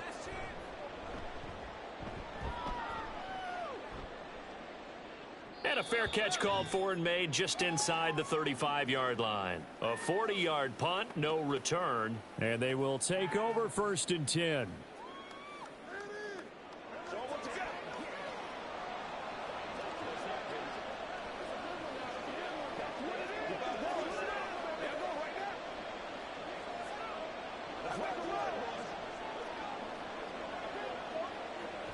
From the 34 now, here's 1st and 10. Now Watson. And that's going to be caught by Peoples-Jones. They'll wind up getting 7 on the play, and it'll be second down.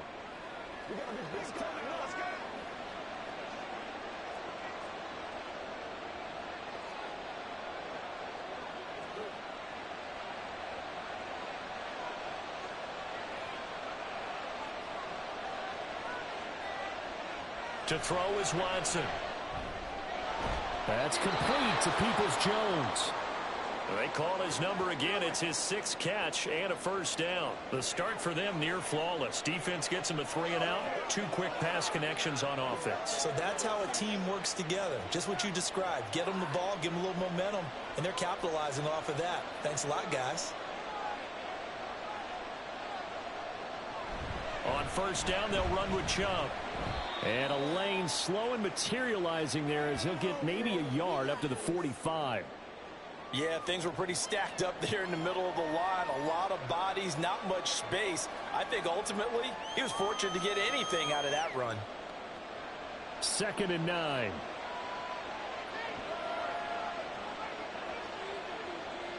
Here's Watson. Sideline throw, it's complete. And a nice job there of keeping the toes in bounds. So give him 5 yards there on the pitch and catch. And it's 3rd and 4 now. Let's make this one simple. What a catch, especially the finishing part of getting his feet in bounds, toe tapping, and, of course, foot dragging. A little tapestry, if you will. Oh, I like it. And this is going to be intercepted. Picked off by Chandon Sullivan. And the Steelers are in great shape here as they take over at their 46-yard line. But we say it often, Charles, but not all interceptions are created equally, and that is a big one here in a tie ball game in the 4th quarter. And, Brandon, when games are this close, it usually comes down to the team making the fewest mistakes, and that was one of our mantras back at Tennessee. Coach Major say all the time, the team making the fewest mistakes will win. You've got to cut those down to give yourself an opportunity.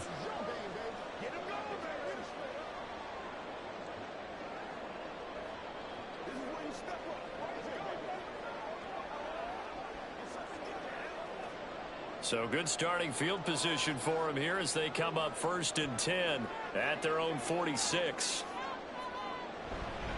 They'll start on the ground with Harris. And he'll fight forward on the straight-ahead running for just a couple of yards, 2nd down. Well, any lane that might have been open there was closed pretty quickly, and that was because the defensive front, they won that battle at the point of attack at the line of scrimmage. They used great leverage, held their spot, and stacked him up. Again, it's Harris on 2nd down. And he's going to take this across the 50 into Browns territory. It'll be a gain of 5, but still about 3 yards shy of the first down marker, and now it's 3rd down. Well, that last run makes this a 100-yard night. I've loved the way he's hit the holes. He's been quick, he's been decisive, and he's been a whole lot of fun to watch. Trying with Pickett here on 3rd down. Able to find the open man. That's complete. They're able to convert on 3rd down, and that sets up a 1st and goal. Well, this game has certainly had no shortage of offense. Both teams have been revved up from the start. And here's yet another big play. Boy, both defenses have just got to be dragging out there because they've been run ragged throughout.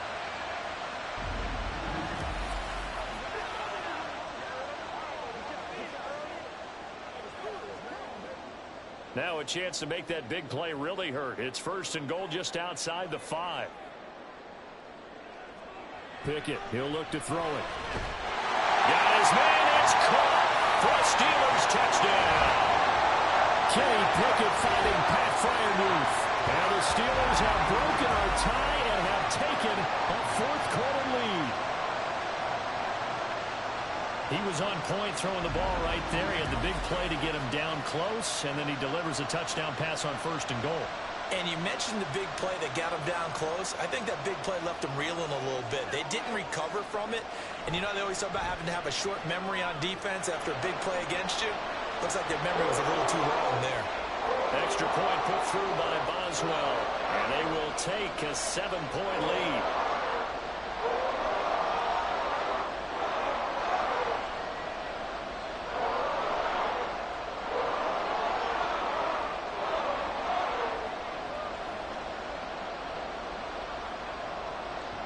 Boswell now to kick it away after the touchdown. And this will not be returned. It'll come out to the 25. And now Cleveland geared up to take the field. They now trail by 7 after that last touchdown here in the fourth quarter. What a big spot for this offense. See if they can cobble something together on this drive.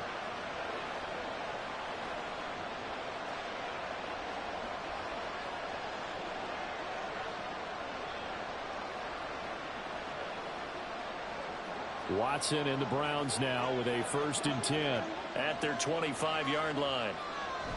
He'll start things off with a handoff to Chubb. And he is met at the line of scrimmage, and he goes down right there. No gain on the play there, 2nd down. A free safety roaming all the way up to the line of scrimmage to make that stop. How about his ability to trust his eyes and figure out it was not a pass play and go fast towards the line of scrimmage in order to make that tackle. From the gun, here's Watson. To the right side, and he's got more complete. And they nearly get this all the way to midfield. Mark him down at the 49. That one covers 24 yards. It's a 1st down. I like the design that we're seeing right there. This is what they need. Down by a touchdown here in the 4th. They just need to keep working their way downfield. And when they see openings, take their shots.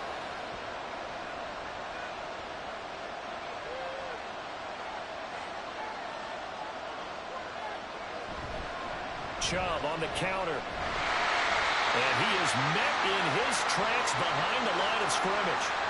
2 yards the loss, 2nd and 12. Sometimes in the run game, you can make the argument the quickness beats size. And how about the example right here? So the 1st down run lost a couple. Now they come up 2nd and 12. Back to throw, Watson. And he can't get rid of it. He's taken down. Getting the sack, the 227-pound linebacker, Quan Alexander. My man, it's been a rough night for that offensive line, and it's only getting rougher. 5 sacks now that they've given up in this contest so far.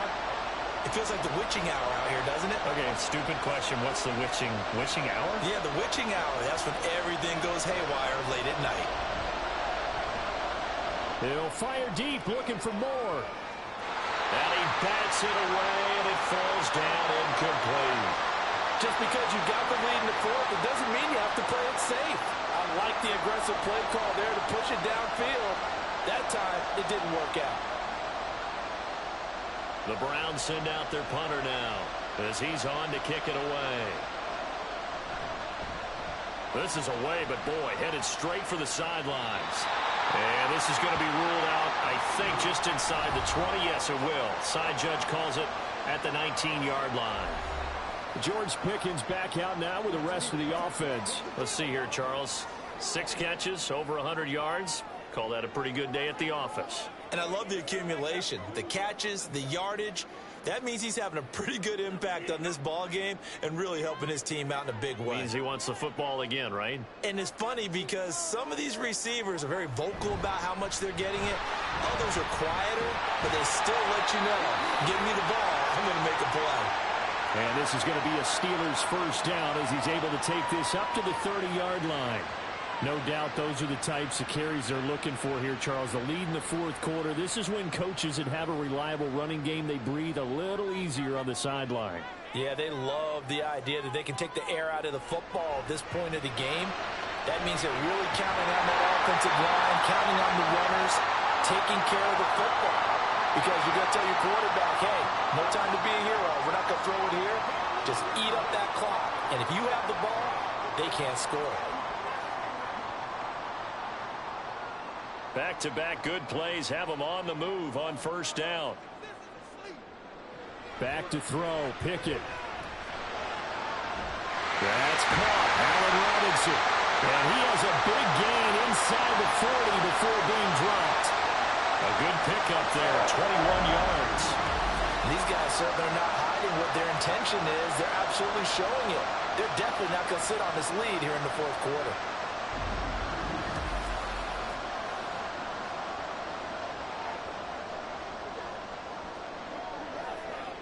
So a 1st and 10 upcoming from Browns territory now at the 38. Looking to throw. Pickett. Johnson's got it complete. And he's tackled a yard short of the marker. Good gain of 9 on 1st down.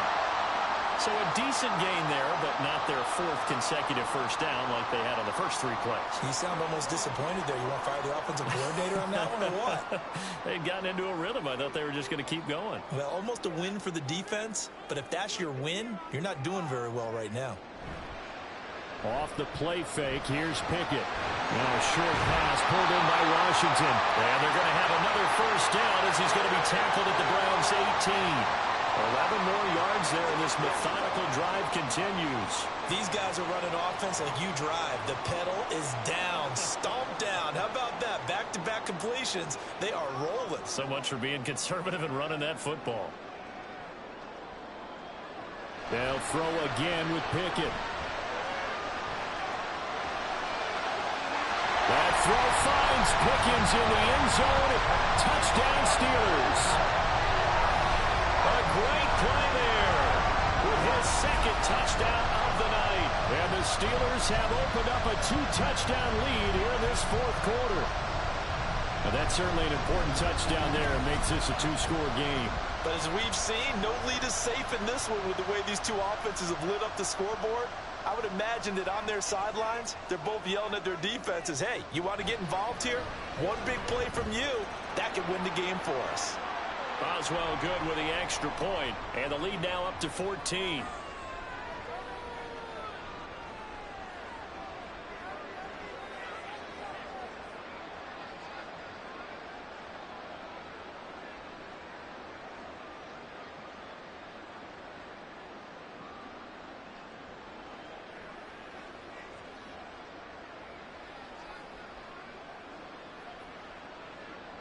Boswell now to kick it away after the touchdown.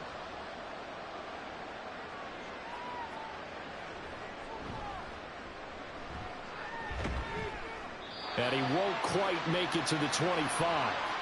And the Browns getting set to go. Over on the sideline, hoping to hit that reset button between possessions. Last time out, they had to punt it away. This time, hoping to finish this thing off in the end zone.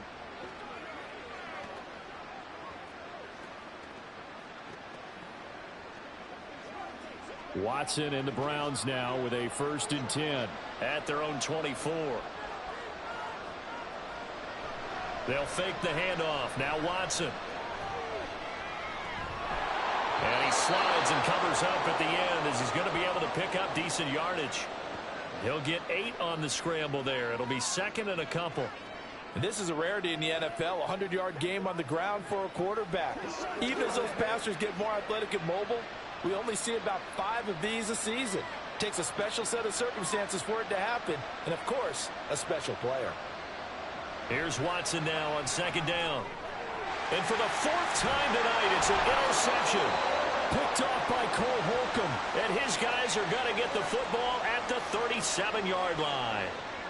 But here in the fourth quarter, defensively, you know that you're just going to blanket the field with defensive backs and say, okay, take your best shot. And that time, it's intercepted. And we've often seen teams go into the prevent early, way too early, and sometimes they get too soft in their coverages. But not in this case. They understood the situation and played it with the proper aggression. Pittsburgh offense making their way back out.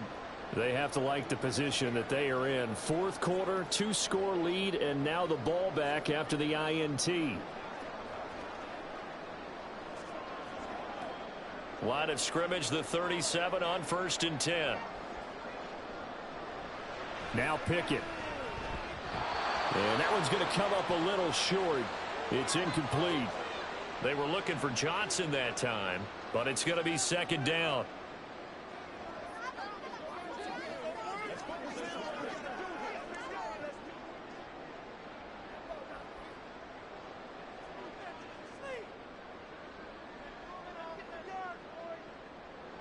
Looking to throw, Pickett. And it's incomplete. Took a shot, couldn't connect. Well, they approached this drive with a lot of confidence after their last one ended up as a touchdown. But incompletions on their first 2 throws has them huddling up and trying to figure out a big play here on 3rd down to get their momentum going again. So back-to-back incompletions, and that has them staring at a 3rd and 10. Now yet another incompletion here as they fail to connect on third. The frustration evident there because he couldn't find anyone on third down, and he left no doubt that he was throwing that one away. So now on comes the field goal unit, and wow, this is no ordinary try here. This to make it a 3-score game late. And he missed it.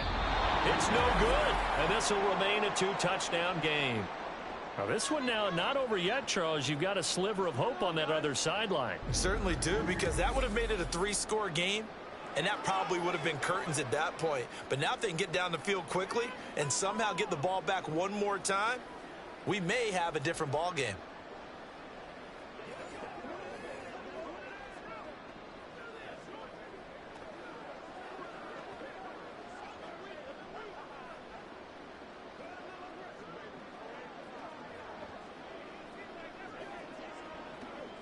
Watson and the Browns now with a 1st and 10 at their own 44.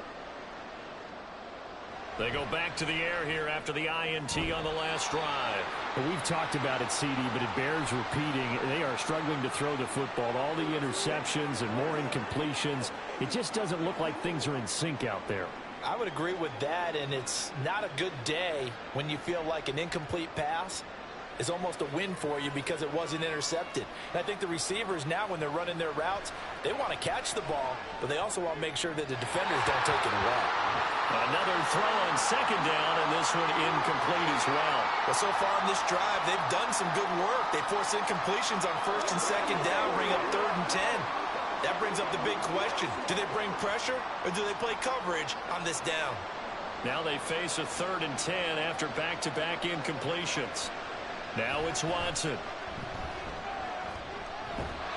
And he'll maybe get back to the line of scrimmage, but no more than that. So no sack. He gets back to the line of scrimmage, but it'll still bring up a 4th down. Late in the game, he's certainly doing everything in his power to buy time for his guys to make a play. But in this case, he's surrounded, and all he has room to do is to get back to the line of scrimmage.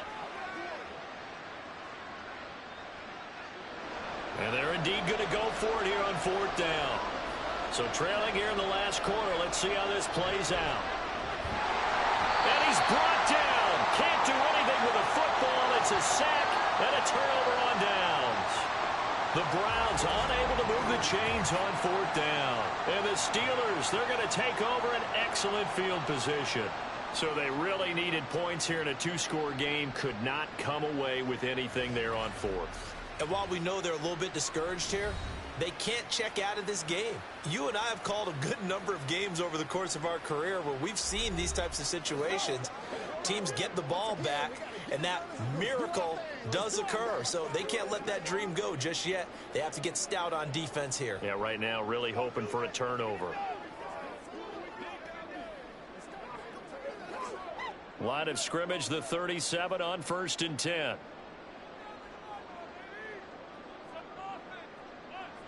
Pickett will look to throw it here. Middle of the field, it's Robinson.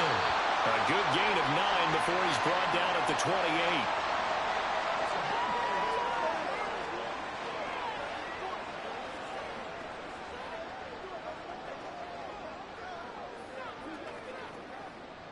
Second down and a little more than a yard here.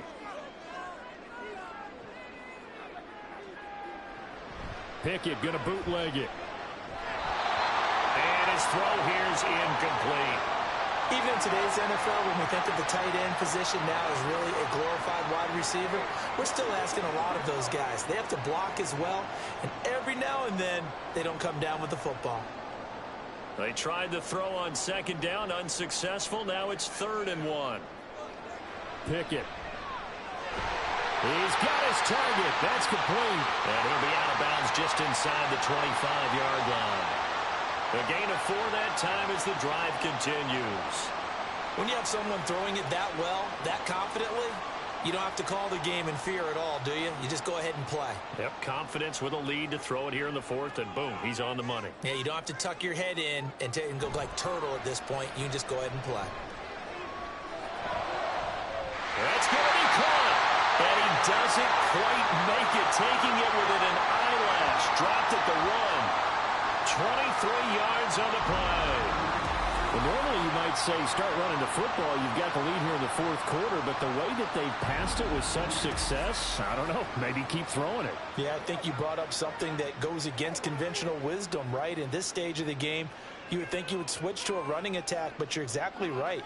They've thrown it so well throughout the game, and trusting this quarter. And he's into the end zone. Touchdown, Steelers. Najee Harris, his second touchdown of the night.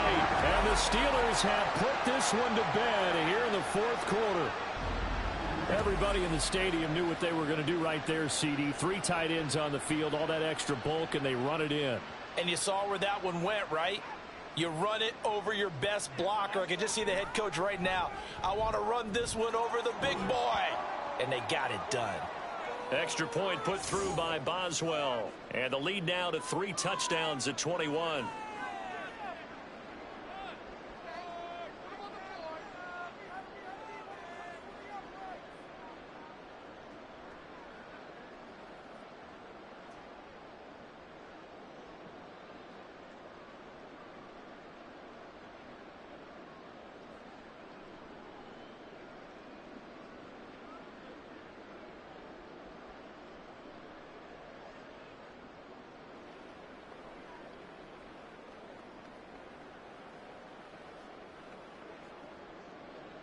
Boswell now to kick it away after the touchdown. And he won't return this one. He'll go down to a knee, and they'll start at the 25. And now the Browns coming out on the field. Where we stand right now in the fourth quarter, this one pretty much out of reach. And, Charles, I know they're going to be disappointed about several things with this ball game, but the self-inflicted wounds, they've had several turnovers. You would have to think that's going to be something they're going to discuss heavily in the film session in the coming days. You're absolutely right about that, partner, because they're going to have to sit in that film room and watch every error that they made and figure out how to not do it in the future. And mentally, I think a lot of the guys are already starting to think about, okay, how do we put this behind us and get better for the next time out? This, they'll use as motivation for the rest of the time that they play to hopefully never be in this type of situation again. They're going to hurry back to the line now. Watson on first down. And that is taken in by Njoku. And he'll be taken down, but not before he works it past the 50. A good play there as the Browns strike for 16 and a first down. Well, I can put my defensive cap on right now, and I know they're saying don't give up any big plays now. They've controlled this game throughout, and all they want to do is see it through to the end. I think they let their guard down a little bit with that last completion. Sometimes when you're trying not to give up bigger plays, you don't react as fast as you should on other throws. He'll get 5 out of the scramble. It's second down. So many times we talk about having good eye discipline when you're playing defense, making sure your eyes are in the proper place on a given play. Looks like that discipline came to the front there, didn't it? They were able to hold him for a short gain when he took off running.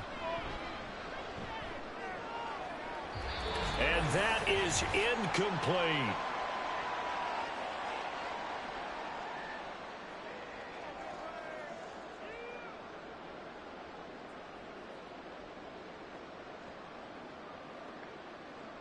They come up now 3rd and 5 following the incomplete pass.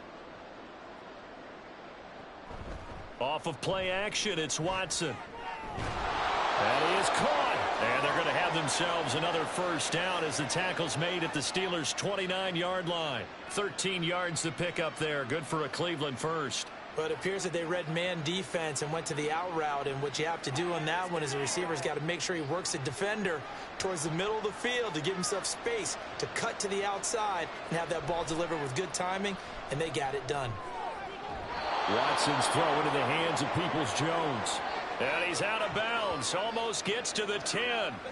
Back-to-back receptions for him, and it's another first down. Clock management definitely critical here if they want to get back in this game. Absolutely agreed. They have to up the tempo in this case, down a couple of scores. Want to make sure they have a chance to win this ball game. Watson looks to throw again. And this is caught. Touchdown, Cleveland.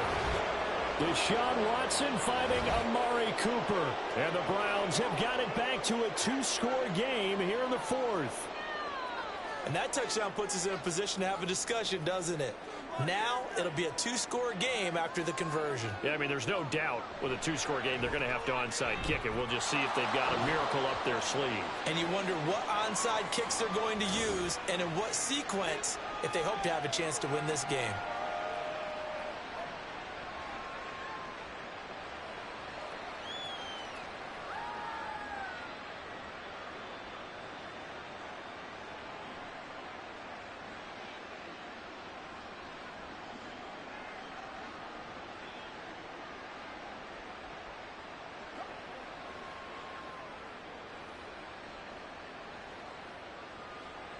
So 2 scores down. Time definitely not an ally, but here comes the onside kick. And this doesn't work. The Steelers recover it. They knew they needed a miracle. They had to have that onside kick. They didn't get it. Well, as we knew, even before they put the toe to the leather on that one, their chances of getting that done, slim and none. And I do believe we saw Slim just leave the door, didn't we? We did indeed. I think we're down to none. The Steelers ready for their next possession. And a few kneel downs should just about do it. Now, defensively, they do have all 3 timeouts, but very little reason to use them at this point.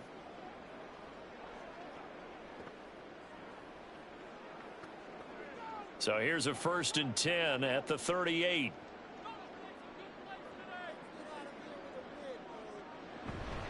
We got to have 2 hands on the football here as they run on 1st down. Now the Browns will use the first of their 3 timeouts as they'll talk things over prior to this upcoming 2nd down play.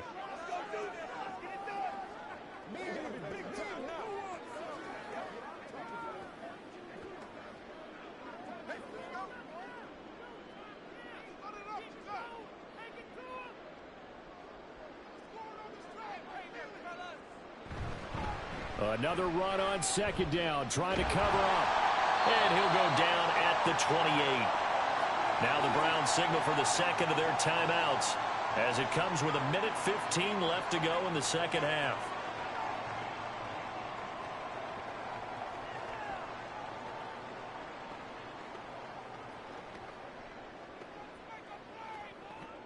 Here comes 3rd and about a foot.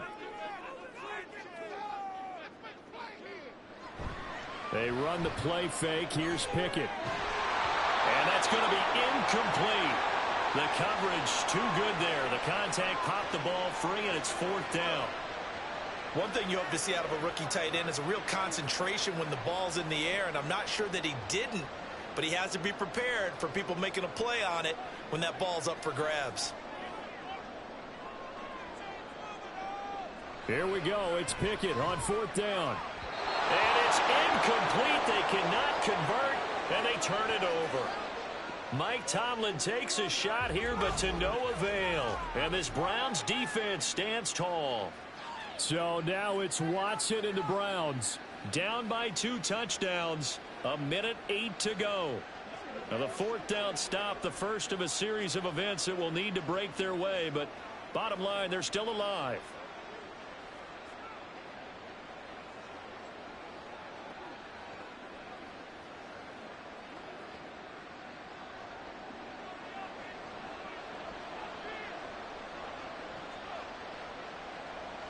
To throw, Watson. And it's knocked away and incomplete. Give him big credit for his coverage right there, because when he saw the route break deep, he stayed in position to prevent a completion while avoiding any risk of a flag. But just over a minute to go in the football game. 2nd and 10. Watson. Into the hands of Cooper. And they get him down, but not before he takes it across the 40-yard line. And with that last play, he's now up over that 300-yard mark. And in today's NFL, it almost feels routine. And I hate that when you talk about a 300-yard passing game. To me, 300 yards still signifies excellence, and he's achieved that in this performance. This is the tight end, Njoku. And they'll get him down as he's inside the 40. And he's the epitome of what we call the move tight end, a guy that you can line up anywhere, in the slot, out wide, in tight, doesn't really matter because he has such great skills. You want to utilize him in all aspects of your passing offense. And there he was in the slot for the catch. He's going to drop this one down for Chubb. The Browns will quickly use their third and final timeout as they'll stop it with 11 seconds remaining in the ball game.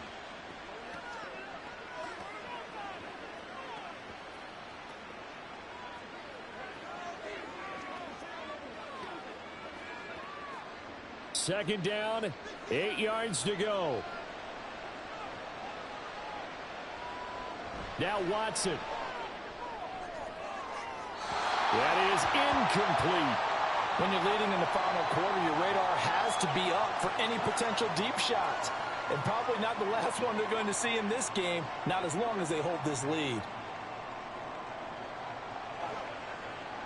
Well, this crowd making it hard to hear. This is 3rd and 8. Here's Watson. And he will go down outside of the pocket for a sack. Trying to get away, but could not. So it's a win here for the Steelers, and it was thanks in large part to the play of their quarterback, CD, and that's Kenny Pickett. Yeah, you have to be impressed with the way he ran the show, partner. He was in total control right from the get-go. Finished with over 400 yards passing, 4 touchdowns. I don't think he could have played a whole lot better than that.